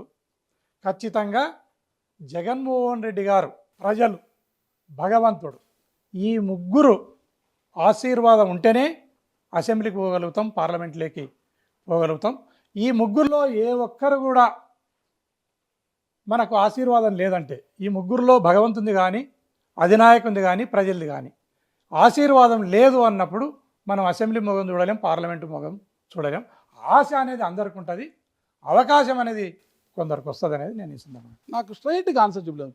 మీరు పత్తికొండ, కర్నూలు జిల్లా పత్తికొండలో ప్లాట్ఫామ్ రెడీ చేసుకున్నారా లేదా? ఆ రోజుల్లో నారాజు ఎట్లయితది? ప్రజలు నిర్ణయించాలా? పత్తికొండకు వెళ్ళేవారు, పత్తికొండ నాకు బంధుత్వం ఉంది. కర్నూలు జిల్లాలో దండిగా బంధుత్వం ఉన్నోని, కులం ఉన్నోని, పెళ్లికో పేరంటానికో ఏదో తేరు తిరునాళ్ళకు పిలిచినప్పుడు పోతా. ఇంకా దాన్ని ఆ ప్రాంతపు లీడర్లు కంప్లైంట్ చేసినారో లేదా ఇంకా రకరకాల వార్తలు పుట్టించినారు అంటే దానికి నేనేం బాధ్యుణ్ణి? మీరైతే ప్రయత్నం చేయలే? నేను 100% పక్క అంతరాత్మ సాక్షిగా. సరే సార్, ఇప్పుడు ఇంత గట్టిగా చెప్తున్నారు కదా మీరు, బొందులో ప్రాణం ఉన్నంత వరకు అనేది నేను నమ్ముతున్నా. సరే, అంత నమ్మకం జగన్మోహన్ రెడ్డి గారిని నమ్మకుండా ఆయనతో పాటు జైలు జీవితం కూడా అనుభవించిన మోపిదేవి వెంకటరమణ గారు, ఓకేనా, తన రాజ్యసభ సభ్యత్వానికి కూడా రాజీనామా చేసి, పార్టీ ప్రాథమిక సభ్యత్వానికి రాజీనామా చేసి జగన్మోహన్ రెడ్డి గారిని విడిచి దూరం వెళ్ళిపోయారు ఆయన. ఇంకా మిగతా వాళ్ళంతా ఎమ్మెల్సీలు, ఎమ్మెల్యేల గురించి మనం పక్కన పెట్టేద్దాం, చాలామంది వెళ్ళిపోయారు ఇటు నుంచి అటు.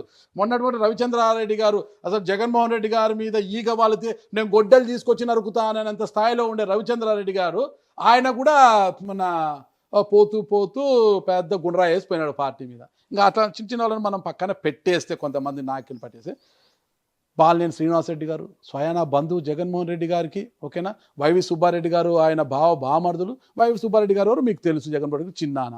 ఈయనని పక్కన పెడితే పార్టీలో నంబర్ 2గా వైఎస్ఆర్ కాంగ్రెస్ పార్టీ ఆవిర్భవించిన తర్వాత జగన్మోహన్ రెడ్డి గారి తర్వాత జగన్మోహన్ రెడ్డి కేసుల్లో కూడా ఆయన A1 అయితే A2 అనేది ఉంది అందరికీ కూడా.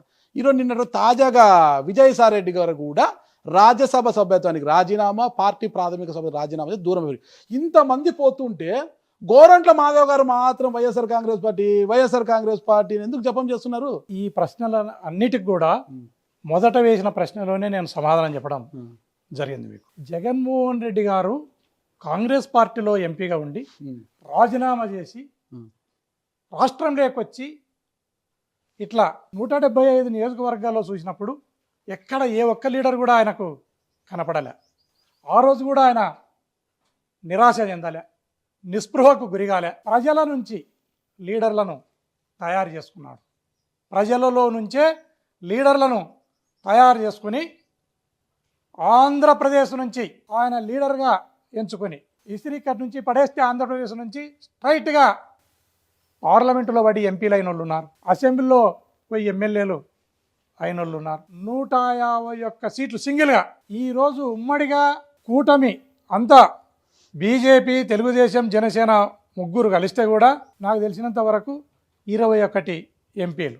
ఆ రోజు మాకు 22 ఎంపీలు, ఒక్కడు సింగిల్గా 22 ఎంపీలు గెలవడం జరిగింది. 151 సీట్లను ఎమ్మెల్యేలను గెలవడం జరిగింది. పోతుంటే వద్దన్నాడు, వచ్చేతోళ్ళను వద్దన్నాడు.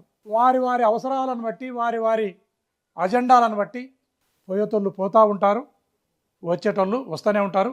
లీడర్లను తయారు చేసుకోవడానికి జగన్మోహన్ రెడ్డికి వెన్నతో పెట్టిన విద్య.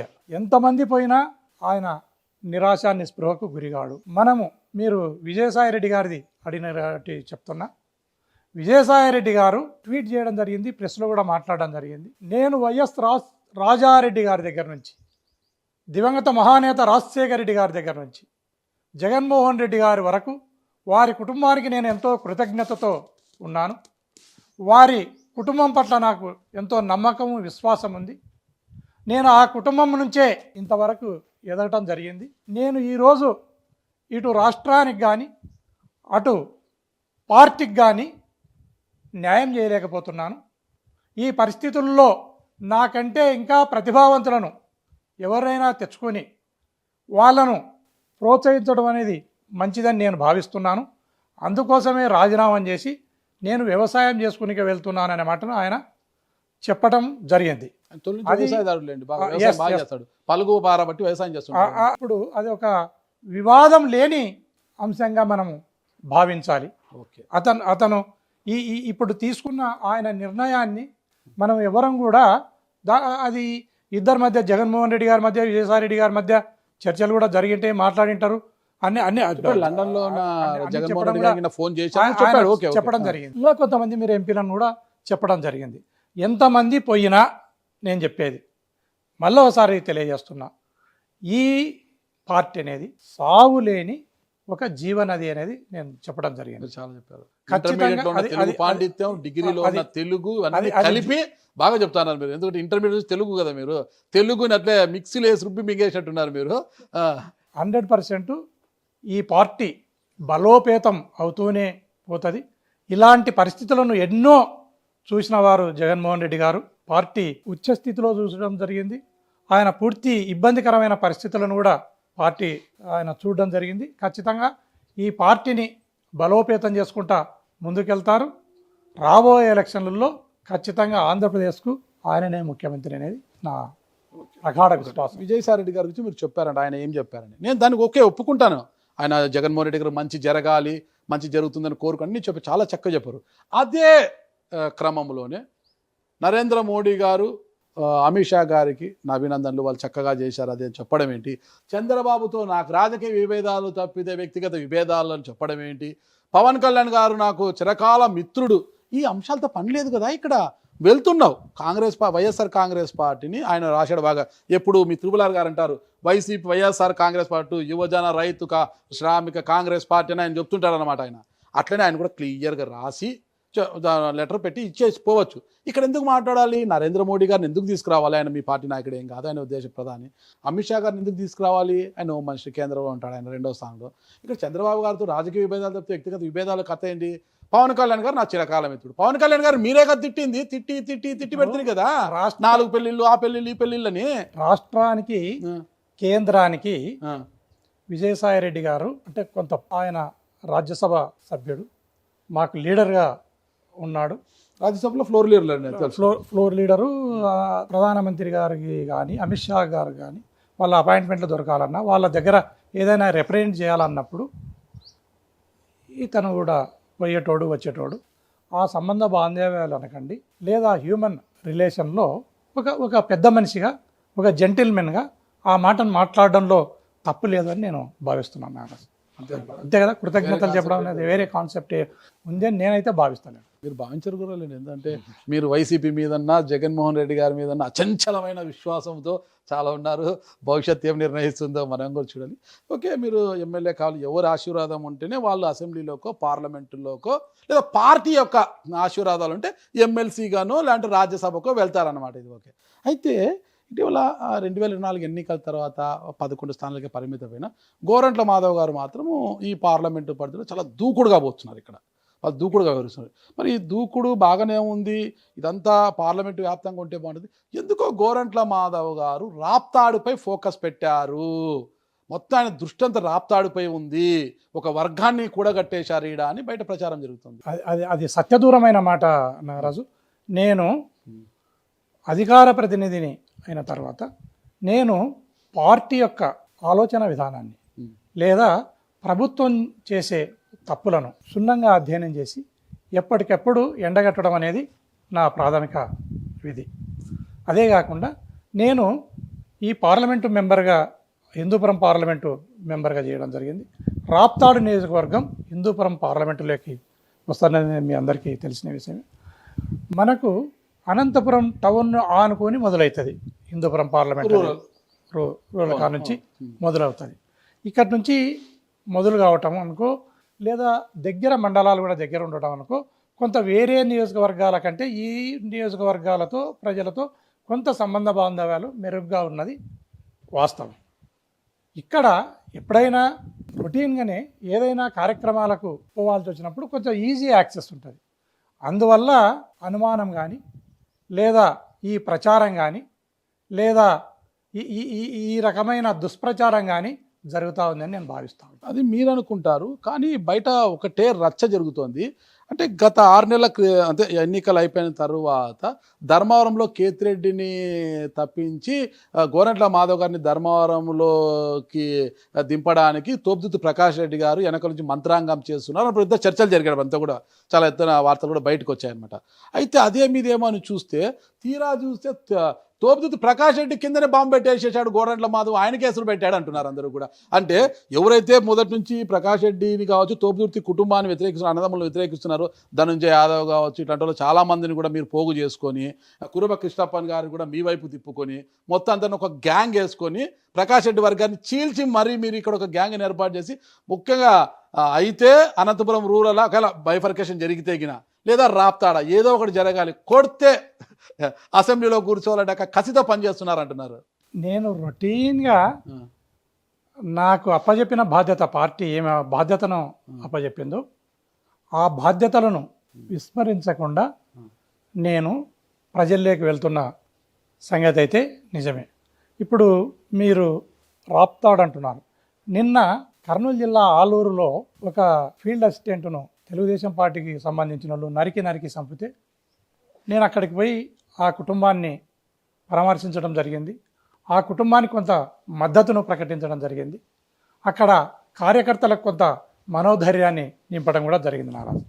మళ్ళా ఇప్పుడు అక్కడ ప్రజలు కూడా ఆ రకంగా వెనకాల ఎక్కడ పోతే ఈ నియోజకవర్గాన్ని ఆశించి వస్తున్నాడు గోరంట్ల మాధవ్ అనుకుంటే అది నేనేం చేస్తాను. ఉమ్మడి జిల్లా ఇక్కడ పార్లమెంట్, ఇంత పెద్ద పార్లమెంట్ ఉండగా రాప్తాడు మీద ఎందుకు ఫోకస్ పెట్టారు ఈయన? అవతల నుంచి వస్తున్న వాదన ఏంటంటే తోపుదుర్తి కుటుంబాన్ని అభిమానించే వారి వర్గం నుంచి తోపుదుర్తి ప్రకాష్ రెడ్డి గారు ఎన్నోసార్లు ఆయన వెనక్కి వేసుకుంది. ఆయన విమర్శించడం పార్టీ దగ్గరికి వెళ్ళి లేదండి చాలా మంచోడు అండి, ఆయన ఉత్తముడు అండి, ఆయన కమల్ హాసన్ లా అమాయకుడు అండి అని చెప్పి వెనకేసుకొచ్చాడు ఆ రోజు. మరి ఈ రోజు ఇదే గోరంట్ల మాధవ్ తోపుదుర్తి ప్రకాష్ రెడ్డికి ఎందుకు ములిగి కొడుతున్నాడు అంటున్నారు. నాగరాజు, నువ్వు నీకు తెలిసినంత వరకు నేను ఇంకొకరు వచ్చి నన్ను ప్రొటెక్ట్ చేసే అంతటి ఈ స్థాయికి నేను నేను నమ్మను. నా వ్యక్తిగతమైతే నేను నమ్మను, నా వ్యక్తిగతంగా నమ్మను, కానీ బయట ఉండే విచారం ఉండని నారాజ్. నేను వ్యక్తిగతంగా చాలా బలవంతుని, నేను దుర్బలమైన మనిషిని కాదు, లేదంటే పారిపోయే వ్యక్తిని కాదు. అది మీ అందరికి తెలిసిన విషయమే నారాజ్. నన్ను ఇంకొకరు ప్రొటెక్ట్ చేయడం అనేది, ఇంకొకరికి ప్రొటెక్ట్ చేసే అవకాశాన్ని నేను 100% ఇవ్వను నారాజ్. నా పనులను నేను చేసుకుంటా పోతా. ఏదైనా కష్టం కానీ నష్టం కానీ సుఖం కానీ దుఃఖం కానీ నేను అధినాయకునికి స్వయంగా చెప్పుకునే శక్తి సామర్థ్యాలు నాకున్నాయి. నేను ఆ రకంగా పోతా తప్ప ఇంకొకరి దయాదాక్షిణ్యాలపైన నేను ఆధారపడననేది ఈ సందర్భంగా మీ ద్వారా ప్రజలకు తెలియజేస్తున్నాను. హిందూపురం పార్లమెంట్ ఓకే హిందూపురం పార్లమెంట్లో 7 మంది ఎమ్మెల్యేలు ఉన్నారు, కానీ మొదటి నుంచి ప్రకాష్ రెడ్డి గారు మీరు చాలా సఖ్యతగా ఉంటారు. Yes, ఓకే కదా, ముందు నుంచి కూడా నేను కలిసి దాన్ని- ఉంటారు, దాన్ని దాంట్లో ఎలాంటి వేరే యాక్షన్ లేదు. అయితే ఇప్పుడు కూడా ప్రకాష్ రెడ్డి గారితో మీకు ఎలాంటి సంబంధం ఉందా? ఎందుకు లేదు, నేనైతే అదే ఉందని భావిస్తున్నా. మీరు ఎందుకు అట్లా అనుకుంటున్నారు? ప్రకాష్ రెడ్డి గారికి ఫోన్ చేస్తున్నాను నేను. వచ్చాయి దీన్ని వదిలేసి ఆ ఫోన్లను మొదలు పెడుతున్నారా? ఏం పర్వాలేదు అమ్మా, ఇక్కడే లేదా దీన్ని వదిలేసి దీన్ని గాలికి వదిలేసి ఇట్లా తిరుక్కుంటూ ఫోన్ వద్దంటారు, కట్ చేయమంటారా? ఎందుకు అనవసరమైనది? ఓకే ఇది రైట్, అయిపోలే కదా. అనవసరం. మరి ప్రకాష్ రెడ్డికి ఈయనకు సంబంధం ఉంటే ఫోన్ లేకపోయినా ఒక ప్రశ్నతో అనుబంధం ఉందా లేదని మనం తెలుస్తాం. ఒక్క నిమిషం వెయిట్ చేయండి మీరు, ఓకేనా? ఒకే ఒక ప్రశ్నతో తేలుద్దాం అనుబంధం ఉందా లేదా వీళ్ళకు. జనవరి 1న గోరంట్ల మాధవ్ గారు పెద్ద ఎత్తున ఏటలు కోశారు, పొట్టేళ్ళన్నీ కూడా ఇచ్చి పెద్ద ఎత్తున దావత్ ఇచ్చారు. ఆ ఫంక్షన్కి తోబుదుర్తి కుటుంబాన్ని ఆహ్వానించారా లేదా?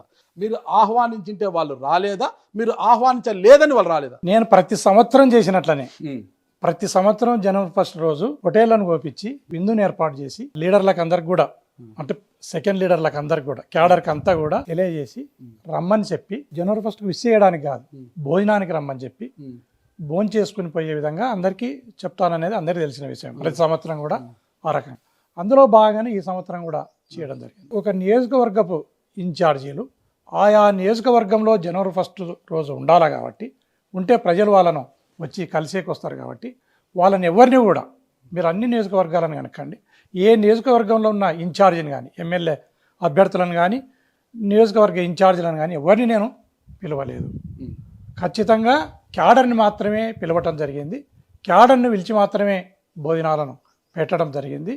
దాన్ని రకరకాలుగా వక్రీకరించి దీన్ని ఒక దుష్ప్రచారం చేస్తున్నారని నేను భావిస్తున్నాను. మీకు ప్రకాష్ గారికి మంచి సంబంధ బాంధవ్యాలు ఉంటే ఈరోజు గోరంట్ల మాధవ్ గారి చుట్టూ ఉండే ప్రతి ఒక్కరు కూడా తోబుదుర్తి ప్రకాష్ రెడ్డి గారిని వ్యతిరేకించే వారే నేను అంటాను. ఏమంటారు మీరు? ఎక్కడ పెట్టుకుంటారు? ప్రకాష్ రెడ్డి గారికి మీకు ఉంటే తీసుకెళ్లి ఒక్కటి చేసి కలిసి తిరగాలి, కానీ ఆయన్ని వ్యతిరేకించే ప్రతి ఒక్కరిని మీరు గుంపు చేసి మీ వైపు తిప్పుకున్నారు అంటే ఏమంటారు? సత్యదూరమైన మాట మాట్లాడుతున్నారు మీరు నారాజ్. నా దగ్గరికి వచ్చేవాళ్ళు రాప్తాడు నియోజకవర్గం ఒకరే కాదు, ఈవెన్ అనంతపురం జిల్లా ఏదైతే ఉందో రాయదుర్గం నుంచి కానీ, కళ్యాణదుర్గం నుంచి కానీ, ఉరువకొండ నుంచి కానీ, రకరకాల పుట్టపర్తి నుంచి కానీ, పెనుగొండ నుంచి కానీ రకరకాల మనుషులు నాకున్న పరిచయాలతో అనుకో, నాకున్న రాజకీయ సంబంధ బాంధవ్యాలతో అనుకోండి, లేక రకరకాల సంబంధ బాంధవ్యాలతో ఏదైతే నేను హ్యూమన్ రిలేషన్ని మెయింటైన్ చేస్తున్నానో వారంతా కూడా రావటం జరుగుతూ ఉంది తప్ప ఓన్లీ ఆయన వ్యతిరేక వర్గీయులే నా దగ్గరికి వస్తున్నారు అనే మాట అది దుష్ప్రచారంగా నేను భావిస్తున్నాను. మీరు కూడా భావించాలని సందర్భంగా నేను భావించాను. ప్రజలు ఇప్పుడు ధనంజయ యాదవ్ కావచ్చు, కురుబ కృష్ణప్ప గారు కూడా ఆయనకు టికెట్ గలంతు కావడానికి కారణం తోబుదుర్తి ప్రకాష్ రెడ్డి అని ఆయన చాలా బాధపడ్డారు. అప్పట్లో పెద్ద వివాదాలు కూడా జరిగినాయి. ధనంజయ యాదవ్ గారు ముందు నుంచి కూడా ఆయన వ్యతిరేకిస్తున్నారు. ఇంకా స్టేట్ మార్క్ఫెడ్ చైర్మన్ పదవి కూడా చేశాను, ఒక నాకు పేరు గుర్తులేదు. వీళ్ళందరూ కూడా ఈరోజు మీ వెంట ఉన్నారు. ప్రకాష్ రెడ్డి గారికి మీకు గ్యాప్ ఉంటేనే ఆ వర్గం మీ దగ్గరకు వస్తుంది. అట్లా ఎందుకు అనుకుంటారు? ప్రకాష్ రెడ్డికి పార్టీ మీ దగ్గరకు ఎందుకు వస్తారు? అట్లా ఎందుకు మళ్ళీ ప్రకాష్ రెడ్డి దగ్గరికి పోలే కదా. ఎందుకు అనుకుంటారు మీరు? ప్రకాష్ రెడ్డి గారి ఓటానికి పూర్తిగా రాప్తా నియోజకవర్గంలో రెడ్డి సామాజిక వర్గానికి చెందిన ప్రతి ఒక్కరు పూర్తి స్థాయి వ్యతిరేకంగా చేశారు ఆయనకు. అంటే రెడ్లలో విపరీతమైన వ్యతిరేకత వచ్చింది ప్రకాష్ రెడ్డి గారికి. ఆ వ్యతిరేకతే ఆయన ఓటమికి బలమైన కారణమని అందరూ అంటున్నారు. ఓకేనా? అయితే ఎవరైతే ఆయనను పూర్తి స్థాయిలో వ్యతిరేకిస్తున్న రెడ్డి సామాజిక వర్గం అంతా కూడా ఈరోజు గోరంట్ల మాధవ్ గారి కాంపౌండ్లోకి చేరారు అంటున్నారు. మరి మీరు చేర్చుకున్నారా, లేదంటే వారే మీ దగ్గరకు వచ్చారా? మీరు అడుగుతున్న ప్రశ్న నేను సహేతుకం అనిపిస్తలేదు నాకు. ఒకవేళ మీ ప్రశ్న సహేతుకమని మీరు భావిస్తే మీ ప్రశ్నకు నా సమాధానం ఏంటంటే, వైఎస్ఆర్ కాంగ్రెస్ పార్టీ బలోపేతానికి, వైఎస్ఆర్ పార్టీ అధినేత జగన్మోహన్ రెడ్డి గారిని ముఖ్యమంత్రిని చేసుకోవడానికి రాష్ట్రంలో ఉన్న అన్ని కులాలతో పాటు రెడ్లు కూడా నడుం బిగించినారు అనడంలో ఎలాంటి సందేహం లేదు. అందులో భాగంగానే రెడ్లంతా కూడా ఒక ఐకమత్యమై ఏదైతే అసాంఘిక శక్తులు వాళ్ళపైన దాడులు చేస్తున్నాయో, పోలీస్ స్టేషన్లలో వాళ్ళ మీద తప్పుడు కేసులు పెట్టి అక్రమ అరెస్టులను చేసి వాళ్ళను రాసి రంపాన పెడతా ఉంది తెలుగుదేశం పార్టీ. రెడ్డి సామాజిక వర్గం అనేదాన్ని టార్గెట్ చేసింది తెలుగుదేశం ప్రభుత్వం. అందుకోసం రెడ్డి సామాజిక వర్గంలో కూడా ఒక ఐకమత్యం, ఒక సంఘటితం కావాలి, లేకపోతే మనల్ని ఈ ప్రభుత్వం కానీ ఈ పార్టీ కానీ బతకనియదు అన్న అభిప్రాయానికి రెడ్డి కులస్తులల్లా కూడా రావటం జరిగింది. అందులో భాగంగానే ఏదో కొంత ఆలోచనను పంచుకోవడానికి కానీ వారి సాధక బాధకాలను వారి ఇబ్బందులను డిస్కషన్ చేయడానికి అన్ని కులాలతో పాటు రెడ్లు కూడా నా దగ్గరికి వచ్చిన మాట వాస్తవమే, కానీ ఎవరికి వారు వ్యతిరేకం కాదు అన్నది మీరు ఈ సందర్భంగా గమనించాలని నా మనవి. మీరు మాజీ ఎంపీ, రాష్ట్ర అధికార ప్రతినిధి ప్రకాష్ రెడ్డి గారు ఇన్ఛార్జ్గా ఉన్నారు కదా, ఆయన దగ్గరికి వెళ్లకుండా వాళ్ళ ఆలోచనలు కావచ్చు ఏదైనా విషయాన్ని షేర్ చేసుకోవడానికి మీ దగ్గరికి ఎందుకు వస్తున్నారు? మీ తలుపు ఎందుకు తడుతున్నారు?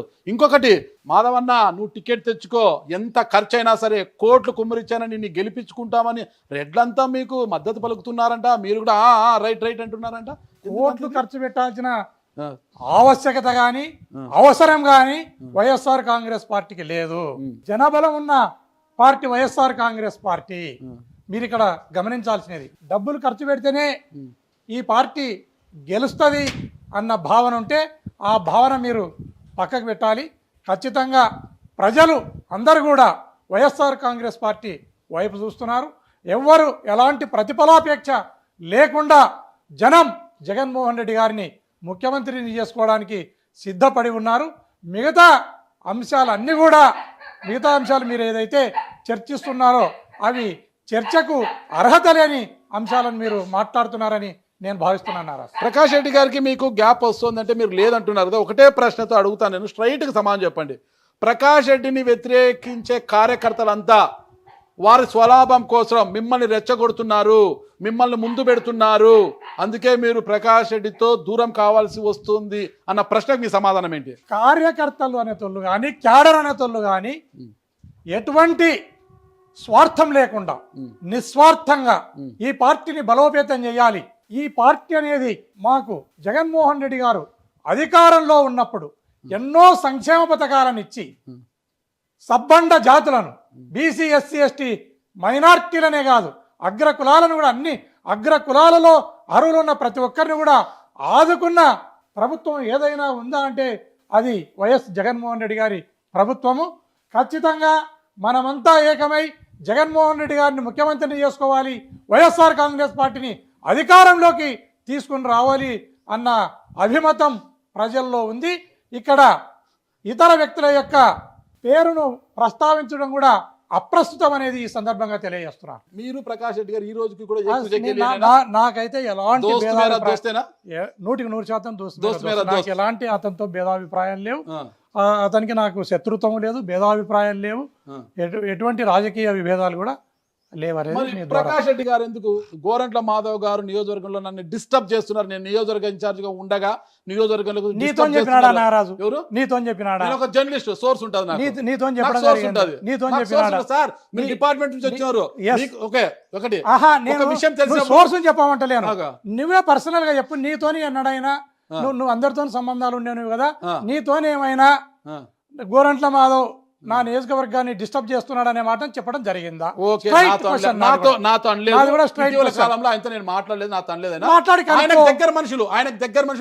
కనుక్కొని చెప్పు. నాకు ఆయన దగ్గర మనుషులు అతన్నారు, బాధపడుతున్నాడు. త్వరలో అన్నదమ్ములంతా కలిసి సీఎంను కలవబోతున్నారు. ఎందుకు మాపై ఎందుకు గోరంట్ల మాధవ్ గారిని వెనక నుంచి మిథున్ రెడ్డి గారు మిమ్మల్ని ముందు పెట్టి గేమ్ ఆడుతున్నారు. 2029లో ప్రకాష్ రెడ్డిని బరి నుంచి తప్పించి గోరంట్ల మాధవ్ని ఎమ్మెల్యేగా బరిలోకి దింపడానికి ఇప్పటి నుంచి ఇదంతా కూడా పిఎల్ఆర్ కంపెనీ కావచ్చు, మిథున్ రెడ్డి గారు ఎంపీ మిథున్ రెడ్డి ఇదంతా గేమ్ ఆడుతున్నారు అనేది ఇటీవల ఆయన మిథున్ రెడ్డిని కలవడం, మిథున్ రెడ్డి నాకు సంబంధం లేదు, ఇవన్నీ జరిగాయన్నమాట. నిజంగా ఇవన్నీ లేకపోతే మీరు ప్రకాష్ రెడ్డి గారు కూర్చొని మాట్లాడుకోవచ్చు కదా. మిథున్ రెడ్డి గారు ఎక్కడ కూడా ఒకరి మీదకి ఒకరిని ప్రోత్సహించడు. పార్టీ శ్రేయస్సును, పార్టీ సర్వతోముఖాభివృద్ధిని, పార్టీ అధినాయకత్వాన్ని సంక్షేమంగా ఉండాలని కోరుకునే వ్యక్తి మిథున్ రెడ్డి. ఎటువంటి పరిస్థితుల్లో కూడా వర్గాలను పెట్టి ఒకరిని ప్రోత్సహించి ఒకరిని డౌన్ చేద్దామనే ఆలోచన కానీ వారికి లేదనేది నేను గట్టిగా మీ ద్వారా రాష్ట్ర ప్రజలందరికీ కూడా తెలియజేస్తున్నాను నారాజు. ఎందుకంటే వాళ్ళ మీద అపవాదు చేస్తున్నారు కాబట్టి 100% వాళ్ళ ప్రమేయం కానీ వాళ్ళ ఒక ఆలోచన కానీ లేదు, ఎవరికైనా ఆలోచన వారి పట్ల ఉంటే ఆ ఆలోచనను వారి మైండ్లో నుంచి కూడా తీసేయాలని మీ ద్వారా ఎవరికైతే ఆ ఆలోచన ఉందో వారికి కూడా నేను తెలియజేస్తాను. ప్రస్తుతం గోరంట్ల మాధవ్ గారి లక్ష్యం ఏంటి సార్? అసలు ఎమ్మెల్యే కావాలన్నా, ఎంపీ కావాలన్నా? ఎంపీ అయితే ఎక్కడి నుంచి ఎంపీ, ఎమ్మెల్యే అయితే ఎక్కడి నుంచి ఎమ్మెల్యే? ఒక యుద్ధ వీరుని అంబుల పొదలో రకరకాల అస్త్రాలు ఉంటాయి, శస్త్రాలు ఉంటాయి. అందులో బ్రహ్మాస్త్రం ఉంటుంది, పాశుపతాస్త్రం ఉంటుంది, రాంబాణం కూడా ఉంటుంది. ప్రత్యర్థి ప్రయోగిస్తారు. నేను 2029కి ఖచ్చితంగా నేను రాంబాణం అనుకుంటున్నా. నన్ను ఎప్పుడు ఎక్కడ ఎవరి మీదకి జగన్మోహన్ రెడ్డి గారు ప్రయోగిస్తారనేది కాలం నిర్ణయిస్తుందని నేను భావిస్తాను. ఈ రామబాణం ఎవరిని బలి తీసుకుంటుందో తెలియదు, అంతే కదా. ఈ రామబాణం ఎక్కడ ప్రయోగించినా ఇంకొకరి బలి కోరాల్సిందే. ఇంకొకరి బలి కోరితేనే ఈ రామబాణాన్ని అక్కడ తీసిపోయేకైతుంది. మరి రామబాణం ఏడ? ఒక ఒరలో 2 కత్తులు ఉండవు. మీ తెలుగు భాషే ఒక ఒర 2 కత్తులు ఉండవు కదా. నువ్వు ఎట్లా మాట్లాడుతున్నావు అట్లా? ఇప్పుడు ఒకటి నేను చెప్పిన, నువ్వు నేర్పిన విద్య నీరజాక్ష అంటారు కదా, అలాగనే మీరు చెప్తున్నారు నేను రామబాణం, ఈ బాణం ఎక్కడి నుంచి ప్రయోగిస్తారో నాకు తెలియదు. ఎక్కడికంటే మీరు ఎక్కడి నుంచి ప్రయోగించి ఇంకొన్ని బలి చేయాల్సిందే అక్కడ కాదు. ఇప్పుడు యుద్ధంలో గెలిచాలన్నప్పుడు యుద్ధ వీరుడు ఎప్పుడు ఎక్కడ ఎవరి మీదకి ఈ బాణాన్ని ప్రయోగిస్తే సరిపోతుంది అనే మాట నేను చెప్తున్నా. నువ్వు దాన్ని వక్రీకరించి చెప్తున్నావు నారాజ్. ఈ రాంబాణాన్ని అర్థమైంది. రేపు కూటమిలో రేపు తెలుగుదేశం పార్టీ మీద ఎక్కడ నుండి ఎవరి మీద ఎప్పుడు ప్రయోగిస్తాడో తెలియదు. ప్రత్యర్థుల పైన. సరే, ఆ ప్రత్యర్థుల మీద ప్రయోగించినప్పుడు అంత బలమైన నాయకుడిని ఆ నియోజకవర్గంలో పెడతా, ఆ రామబాణాన్ని అక్కడే పాతారు తప్పితే రామబాణాన్ని అలా ఉపయోగించుకుని పడేరు కదా. 100% పడేస్తారని నేను మాట్లాడతలేను కదా. రామబాణం ఎవరు ఉపయోగపడాల్సిందే సార్. 2029 100% 100%. ఓకే సార్, మీరు కురుబ సామాజిక వర్గంలో అందరూ ఏకంగా ఉండాలి. సామాజిక వర్గాల మీటింగులు పెడతారు, కనక రామదాస జయంతోత్సవాలు అంటారు, ఏదేదో చేసుకుంటారు సార్, అన్ని రచ్చలు చేసుకుంటారు. మళ్ళీ మీరు ఎందుకు సార్ కలిసి ఉంటారు? మా కులం ఆంధ్రప్రదేశ్లో ఇంతకంటే ఐకమత్యంగా ఉండే కులమే లేదు నారాజ్. 100% ఏదైనా ఒక ఇన్సిడెంట్ జరిగితే ఈ రాష్ట్రంలోని కులమల్లా ఏకమవుతుంది. ఈ రాష్ట్రంలోని కులమంతా సంఘీభావం చెప్తుంది. ఈ రాష్ట్రంలోని కులమంతా కూడా ఏదైనా ఆపద వచ్చిందంటే కులం తల్లిలాగా చేరదీస్తుంది. ఇది రాష్ట్ర ప్రజలందరూ కూడా ఈ కులాన్ని గమనించాలా, ఈ కులాన్ని చూసి నేర్చుకోవాలని కూడా నేను ఈ సందర్భంగా తెలియజేస్తాను. ఇదే కులమే కుల పెద్దల మధ్యలో కొట్టుకుండే స్థాయికి పోయారు. మీకు బీకే బరసారథి గారు తోసులాడుకున్నారు, రచ్చ రంబోలా జరిగింది. ఓకేనా? ఇప్పుడు ఇదే వైఎస్ఆర్ కాంగ్రెస్ పార్టీలో ఉన్న మీ హిందూపురం జిల్లా అధ్యక్షురాలు మాజీ మంత్రి ఉషశ్రీ చరణ్ గారికి, గోరంట్ల మాధవ్ గారికి అంతగా పొసగడం లేదు. వీళ్ళిద్దరి మధ్యలో అంటే మళ్ళీ శంకర్ నారాయణ నాకు అనంతపురం వద్దు బాబోయ్ నేను హిందూపురంకే పోతాననేసి అక్కడికి వచ్చి ఆయన ఒక రంపు, వీళ్ళందరూ కాదనేసి మళ్ళా తెలుగుదేశం పార్టీలో తనకు అన్యాయం జరిగిందనేసి కురబ శివబాల గారు వచ్చి మీ పార్టీలోకి చేరిపోయారు. ఇంతమంది కురబలు ఎలా అసలు? ఇవి క్వైట్ న్యాచురల్. ఇప్పుడు ఈవెన్ అన్నదమ్ముల మధ్య కూడా, ఒక ఇంట్లో అన్నదమ్ముల మధ్య కూడా కొన్ని అంశాల వారీగా కొన్ని విభేదాలు కానీ కొంత ఇబ్బందులు కానీ రావచ్చు. ఆ వచ్చినప్పుడు ఏ రకంగా పరిష్కారం చేసుకోవాలనేది కూడా కుటుంబమే నిర్ణయిస్తుంది. అదే రకంగానే కులంలో కూడా, కుల పెద్దల్లో కూడా, కులంలో ఉన్న లీడర్లలో కూడా అలాంటి అభిప్రాయ భేదాలు వచ్చి కొంత గ్యాప్ రావచ్చు తప్ప అది శత్రుత్వం కాదనేది మీరు గమనించాలి. సరే, మరి మీ పార్టీ ఈ వ్యవహారాన్ని పక్కన పెడితే ఇప్పుడు ప్రస్తుతం తెలుగుదేశం పార్టీ అధికారంలోకి వచ్చి 7 నెలలు పూర్తి 8 నెలలు కావస్తుంది. మరి కూటమి ప్రభుత్వ పాలన పైన మీ కామెంట్ ఏంటి అసలు? కూటమి ప్రభుత్వం అనేది ఒక అట్టర్ ఫ్లాప్. ఇది ఏమాత్రం కూడా ప్రజలకు ఆమోదయోగ్యంగా పరిపాలన చేస్తలేదనేది తేలిపోయింది. ఎప్పుడు ఎలక్షన్లు వచ్చినా, ఎప్పుడు జమిలీ ఎలక్షన్లు వచ్చినా జగన్మోహన్ రెడ్డి గారు ముఖ్యమంత్రి అయ్యేది ఖాయం అనేది మీ ద్వారా రాష్ట్ర ప్రజలకు తెలియజేస్తుంది. మీకు అసలు రోజు నిద్ర కళ్ళు లోపల పోయినాయి సార్. ఈ మధ్యన మీకు పళ్ళంతా గుంతలు పడ్డాయి, కొంత మార్క్స్ వచ్చినాయి, అంత నల్లగా అంటే సరిగ్గా నిద్రపోవడం లేదు. మీ కళలు కళలు కనుక నిజం సార్, కళ్ళు బాగానే డాక్టర్తో చూయించుకొని మీరు ఆ సమస్యనే లేదు. ఇంకా 4.5 సంవత్సరం ముందు సార్ మీ జగన్మోహన్ రెడ్డి లాగా ఎలక్షన్స్ ముందు 73 ఏళ్ల వయసున్న చంద్రబాబు నాయుడు గారిని పాపము తీసిపోయి జైలుకు పెట్టి అబాసు పాలపై ప్రభుత్వం పోగొట్టుకుండే పరిస్థితి తెచ్చుకోలేదు చంద్రబాబు నాయుడు. ఇంకా సమయం చాలా ఉంది. సమయం లేదు మిత్రమా అనే పరిస్థితి లేదు. ఈడ సమయం ఉంది మిత్రమా అంటున్నాడు ఈయన. మరి దానికి ఏమంటారు మీరు? 100% గవర్నమెంట్ అనేది అట్టర్ ఫెయిల్యూర్ అయింది. మరోసారి తెలియజేస్తాం. 7 నెలలకే 7 నెలలకే నువ్వు చూసుకో. సూపర్ 6 అని గ్యాస్ సబ్సిడీ ఉచిత సిలిండర్లు సూపర్ 6 అనే అధికారం లేకొస్తేవి. సూపర్ 6 లో ఏ ఒక్కటైనా అమలు చేసిన పాపాన పోలేదు. రాష్ట్రంలో అనేక రకాలైన అత్యాచారాలు జరుగుతున్నాయి, హత్యలు జరుగుతున్నాయి. ఏమాత్రము 20 లక్షల ఉద్యోగాలకు నోటిఫికేషన్ ఇస్తా అంటివి. ఒక ఉద్యోగానికి కూడా ఇంతవరకు నోటిఫికేషన్ ఇవ్వలేకపోయినావు. జగన్మోహన్ రెడ్డి గారు ఇచ్చిన నోటిఫికేషన్ ఏదైతే పోలీస్ రిక్రూట్మెంట్ ఉందో ఆయన ఇచ్చిన నోటిఫికేషన్ ఈరోజు ప్రాసెస్లో జరుగుతూ ఉంది. నిరుద్యోగ భృతి ఇస్తా అని చెప్తివి, ఒక దమిడి ఇవ్వకపోతేవి. రైతులకు 20,000 ఇస్తా అని చెప్తివి, ఒక దమిడి ఇవ్వకపోతేవి. మహిళలకు ఉచిత బస్సు అంటివి, ఆ బస్సు లేదు, ఆ పాడు లేదు, ఏమీ లేకపోయా. నేను ఇది ఎక్కడి నుంచి ప్రజలు ఆమోదిస్తారు, ప్రజలు నిన్ను హర్షిస్తారు. పెన్షన్లు పెంపు అన్నాడు, పెన్షన్లు పెన్షన్లను పెంచుతావు. 3,000-4,000 చేసినావు పెన్షన్, 4 లక్షల పెన్షన్లను తీసేసినావు. మీరు చేసిన అప్పులు తీసుకోవాలి, 4 లక్షల పెన్షన్లను తీసేసినావు. నువ్వు ప్రజలకు నేరుగా ఇదే టయానికి 42-45 లక్షల రూపాయలను జనంలోకి పంపించినాడు జగన్మోహన్ రెడ్డి గారు. ఈ 5-6 నెలల కాలంలో, 7-8 నెలల కాలంలో ఇప్పటికీ కూడా నువ్వు ఒక దమిడి జనానికి ఇవ్వలేకపోయినావు. అట్ట ఫెయిల్యూర్ కాక దీన్ని ఏమంటున్నారో చెప్పండి. మీరు అలా పెట్టే రాష్ట్రాన్ని అధోగతి పాలు చేసినట్టు వాళ్ళు అంటున్నారు. మళ్ళా అట్లా అధోగతి పాలు చేసినారు ఆయన. నేను ఈ హామీలను ఇవ్వకూడదని ఇంకిత జ్ఞానం మీకు అవసరం లేదు. అప్పుడు వెల్ఫేర్ అమలు చేయడానికి ఆయన ఒక ప్రణాళిక చేస్తున్నారు, కమిటీలను వేశారు, చేస్తావు. 8 నెలలు అయితే కూడా ఇంకా కమిటీలను వేస్తా, ఇంకా నెక్స్ట్ ఇయర్ అమలు చేస్తా. ఈ సంవత్సరం ఏమైపోవాలో చెప్పండి, ప్రజలు ఏమైపోవాలి?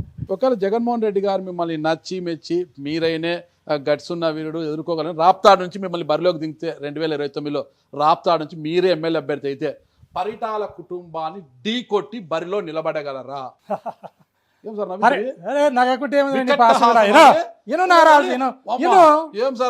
ఎందుకు ఈ మాట చెప్తున్నానంటే, నేను ఎంపీగా పోటీ చేసిన రోజే వాళ్ళ ఊర్లో ప్రకాష్ రెడ్డి కంటే శ్రీరామ్కు కొద్దిగా ఎక్కువ ఓట్లు వస్తే, శ్రీరామ్ కంటే నాకు ఎక్కువ ఓట్లు వచ్చినాయి. ఒకసారి నువ్వు రికార్డును పరిశీలించు. పరిటాల వల్ల ఊర్లో ప్రకాష్ రెడ్డి కంటే కొద్దిగా ఎక్కువ శ్రీరామ్కి వస్తే, శ్రీరామ్ కంటే ఎక్కువ ఓట్లు వచ్చినాయి. గాలి బాగా వీచింది. అప్పుడు ఎందుకు అనుకుంటున్నావు? నువ్వు 100% పెద్ద పెద్ద నాయకులంతా వదిలేసిపోతుంది. మళ్ళీ ఇదే మాట చెప్తావు. ఇది జీవనది అని చెప్పినాను కదా, ఇది సావులేని జీవనది. ఇది ఎక్కడ పోదు, ఇది బలోపేతం అవుతూ పోతుంది. జగన్మోహన్ రెడ్డి గారిని మీరు గమనించండి. మోడీని, పవన్ కళ్యాణ్ని, చంద్రబాబు నాయుడిని ఏకకాలంలో వేదిక మీదకి తీసుకురండి. జగన్మోహన్ రెడ్డి గారిని జస్ట్ రోడ్ల మీదకి తీసుకుని వస్తే లక్షలాది మంది ప్రజలు గంటల్లో గుమిగూడుతున్నారు. ఆ బజార్లు పట్టక మిద్దెల మీద నుంచి, చెట్ల మీద నుంచి, కరెంటు స్తంభాల మీద నుంచి కూడా చూసి తరిస్తూ ఉన్నారు జగన్మోహన్ రెడ్డి గారిని. జగన్మోహన్ రెడ్డి గారు కాకుండా ఇంకొకరు ఈ రాష్ట్రానికి ముఖ్యమంత్రి అవుతారని మీరు ఎందుకు భావిస్తున్నారో నాకు అర్థం కావాలి. జనం అనేది ఎప్పుడు జగన్ గారు అంటూ ఉంటారు, జనమే జగన్ జగన్. కానీ ఆ జనం ఓట్లు వేయాలి కదా పాపం, మొన్న వేయలేదు కదా. పదే అది జరగదు కదా, పదే అది జరుగుతుంది అనుకుంటున్నావా? మొన్న కూడా 40% ఓట్లు వచ్చినాయి. వాళ్ళు ముగ్గురు కలిస్తే అలా కావాలంటే మీకు 5% ఇతరులు రావాలా? 100% ఇప్పటికే వచ్చేసినాయి. ఈ రోజుకి పెడితే కూడా 5% ఓట్లు ఖచ్చితంగా పిచ్చి పీక్కిపోయింది సార్ మీ పార్టీ. నువ్వు అనుకుంటున్నావు, నేను చెప్పేది నీకు అర్థం కావడం లేదు. నేను అడిగేది మీకు అర్థం కావడం లేదు. గాలిలో ఆ రోజు మీకు ఓట్లు ఎక్కువ వచ్చాయి. 2029లో ఎవరి గాలి ఎటుంటుందో తెలుసు. పరిటాల కుటుంబం అంటే ఒక బ్రాండ్ ఉన్న కుటుంబం జిల్లాలో. ఆ కుటుంబాన్ని ఢీ కొట్టేది దమ్ము గోరంట్ల మాధవ్ ఉందా అంటున్నా. ఎంత మాట అంటివా, ఎంత మాట అంటివి. ఎన్టీ రామారావు ఎంత మాట అంటే నేను చెప్తున్నా. ఆల్రెడీ ప్రూవ్డ్ 150,000 మెజార్టీతో గెలిచినోడిని. వాళ్ళ స్వయంగా వాళ్ళ ఊర్లో ఎక్కువ ఓట్లు తెచ్చుకునేవాడిని. నేను అన్ని రకాలుగా ఏ మాత్రము ఒక ఇంచు కూడా వెనక్కిపోకుండా ఏంటికైనా సిద్ధపడి నిలబడేటోడిని. నేను ఏ రకంగా బెదురుతాను నువ్వు భావిస్తున్నావు? బెదురుతారా? మన సాల్తా వాళ్ళ బలం బలగం ముందర, అంటే బ్రాండ్ పేరు ముందర పరిటాలు అంటేనే ఒక బ్రాండ్ కదా ఇక్కడ. మళ్ళీ ఆ బ్రాండ్ ఉన్నప్పుడు వాళ్ళ ఊర్లో నాకు ఎట్లా మెజార్టీ వచ్చిందంటూ? గాలి, ఫ్యాన్ గాలి. నువ్వు దేనికి అది నువ్వే చెప్పుకుంటూ పోతున్నావు. బలము బలగం అనేది నువ్వే చెప్తుండవు, మీ ఫ్యాన్ గాలి వచ్చింది మీకు. గాలి అనేది నువ్వే చెప్తుండవు, రెండు నువ్వే చెప్తుండవా? మళ్ళా ఏ రకంగా వాళ్ళను వైఎస్ఆర్ కాంగ్రెస్ పార్టీ కట్టడి చేయాలన్నది, వారిని ఏ రకంగా వాళ్ళకు కామా పులి స్టాప్ పెట్టాలనేది వైఎస్ఆర్ కాంగ్రెస్ పార్టీ దగ్గర అన్ని రకాల అస్త్రశస్త్రాలు ఉన్నాయి. దానిని అన్నిటి కూడా ఎలక్షన్లప్పుడు జగన్, నాట్ ఓన్లీ ఆ కుటుంబం, ఇలాంటి విర్రవీగిన కుటుంబాలు చాలా ఉన్నాయి రాష్ట్రంలో, ఈ జిల్లాలోనే ఉన్నాయి. వీళ్ళనల్లా ఏ రకంగా కంట్రోల్ చేయాలన్న మంత్రము, అస్త్రశస్త్రాలు జగన్మోహన్ రెడ్డి గారి దగ్గర ఉన్నాయి. వీళ్ళ పప్పులు 2029లో ఏమీ ఉడకవు. ప్రశాంతంగా ప్రజలు ఓట్లేస్తారు. ప్రశాంతంగా ప్రజలు ఓట్లు వేసినప్పుడు ఖచ్చితంగా వైఎస్ఆర్ కాంగ్రెస్ పార్టీకే వేస్తారు. జగన్మోహన్ రెడ్డి గారే ముఖ్యమంత్రి అవుతారు. దీన్ని రాసి పెట్టుకోను. ఆ రోజు నేను రాసుకోలేను సార్. అరే సాంబో రాసి పెట్టుకోరా అంటే, నేను అలీని కాదు, మీరు పవన్ కళ్యాణ్ కాదు సార్, నేను రాసుకోలేను అట్లా. గోరంట్ల మాధవ్ అంతే అంటారా sir? Pawan Kalyan deputy CM sir ఇప్పుడు. ఎవరన్నా కానీ నేను గోరంట్ల మాధవ్ సార్ ఆయన పాలన, అసలు ఆయన మార్క్ ఎలా ఉంది? ఆయన మార్కు మీరే చెప్పాలా సార్. ఆయన ఎలక్షన్ల కంటే ముందు ఏ రకంగా ఉన్నాడు, ఇప్పుడు ఏ రకంగా ఉన్నాడు అనేది మీరే చెప్పాలి. ఎలక్షన్స్ ముందు కొద్దిగా దూకుడు పోయాడు, ఇప్పుడు బాగా ఇంకా దూకుడుగా పనిచేస్తున్నాడు. ఇంకా దూకుడుగా పనిచేస్తున్నావు నువ్వు. మెత్తవన్నాడని నేను అంటాను. మెత్తవన్నాడు అంటారు. ప్రకాష్ రెడ్డి కన్నా నాకు ఎక్కువ ఓట్లు వచ్చాయి అని అంటున్నారు. ఏమో క్రాస్ ఓటింగ్ ఏమైనా జరిగిందేమో, లేకపోతే ఏం జరిగిందో తెలియదు. వచ్చి ఉండొచ్చు, దాంట్లో పెద్ద ఆలోచించే విషయం ఏముంది? అది ఖచ్చితంగా ఇప్పుడు పాయింట్కి వచ్చినావు నారాజ్.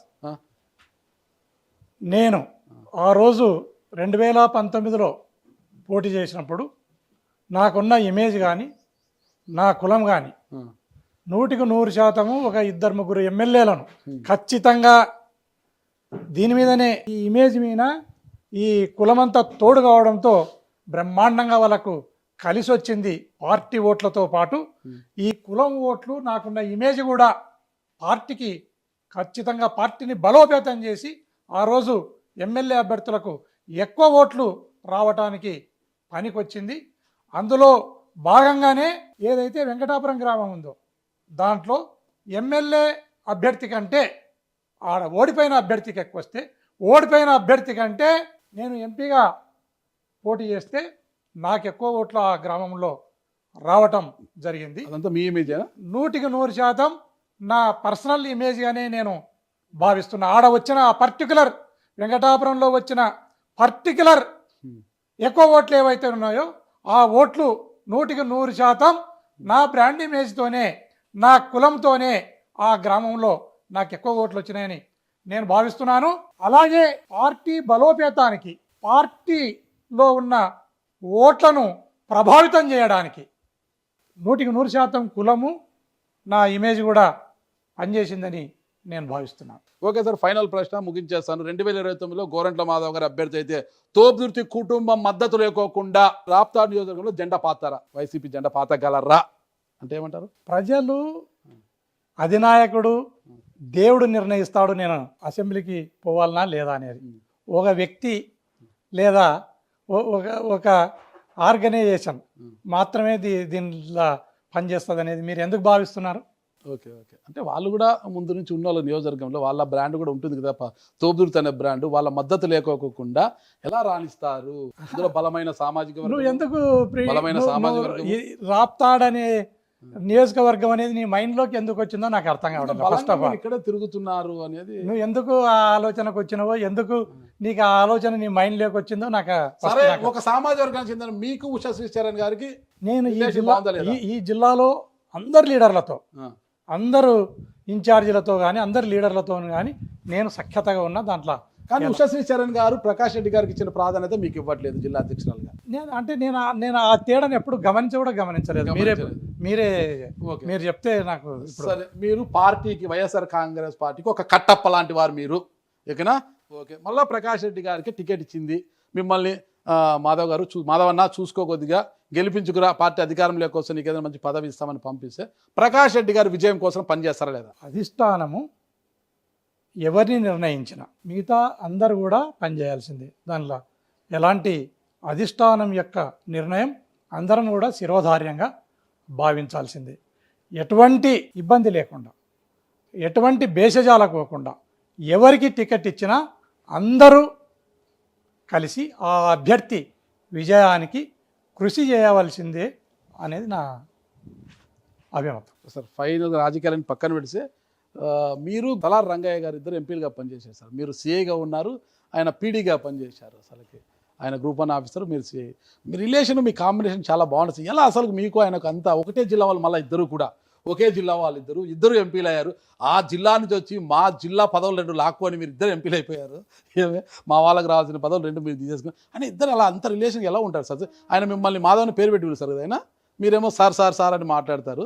భలే ఉంటుంది సార్ మీ అసలుకి మీ కాంబినేషన్, మీ ఇద్దరు ఇది ఎలా? అది రొటీనే, ఏం దాంట్లో నాకు నిజంగానే అతను ఈ సమాజం పట్ల ఉన్న నిబద్ధత కానీ, అతని ఆలోచన విధానం కానీ, అతని తెలివితేటలు కానీ, అతని సంస్కారం కానీ అన్నీ కూడా నేను కొంత అతన్ని అభిమానిస్తా. అది నాకున్న పర్సనల్ ఒపీనియను. నా పట్ల కూడా ఆయన అట్లానే ఉన్నాడని 100%. ఎందుకంటే నాకు రంగయ్య గారితో మంచి పరిచయం ఉంటుంది. రంగయ్య గారితో 2-3 సార్లు మీ విషయం ప్రస్తావించారు. ఏంటి సార్ మాధవ్ గారు సార్ గురించి ఏదో కామెంట్స్ ఇస్తున్నాయి, ఏం సార్ చెప్పండి సార్ అంటే, నాగరాజ్ ఒక రెడ్డో ఇంకోరో తప్పు చేస్తే నువ్వు అడుగుతావా? ఒక బీసీ బతకనియండి, ఏదో ఏం చేసినాడు చెప్పు నాగరాజ్. మీకు అదే అవునా, మా బీసీలే కనిపిస్తారా మీకు, వేరే వాళ్ళు కనిపిరాయా మీకు? నాతో వాదించాడు. సార్ నేను అట్లా అనడం లేదు సార్, నాకు తెలిసిన విషయం మీకు చెప్తున్నాను సార్, కొంచెం చెప్తారు మీరు, మీరిద్దరు బాగుంటారు అంటే. మాధవ్ తన పని తాను చేసుకొని పోతున్నాడు.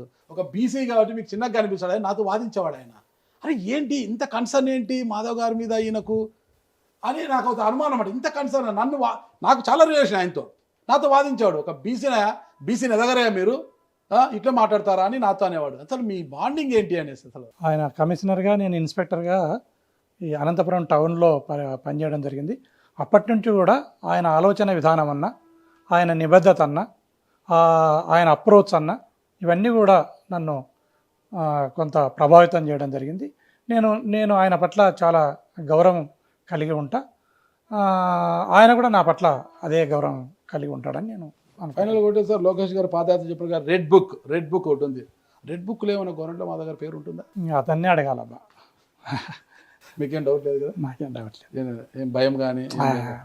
ఓకే, భయానికి మీనింగే మీకు తెలియదు. ఈ జిల్లా ప్రజలకు ఎప్పటికీ మీరు హీరోగా ఉండాలని కోరుకుంటున్నా.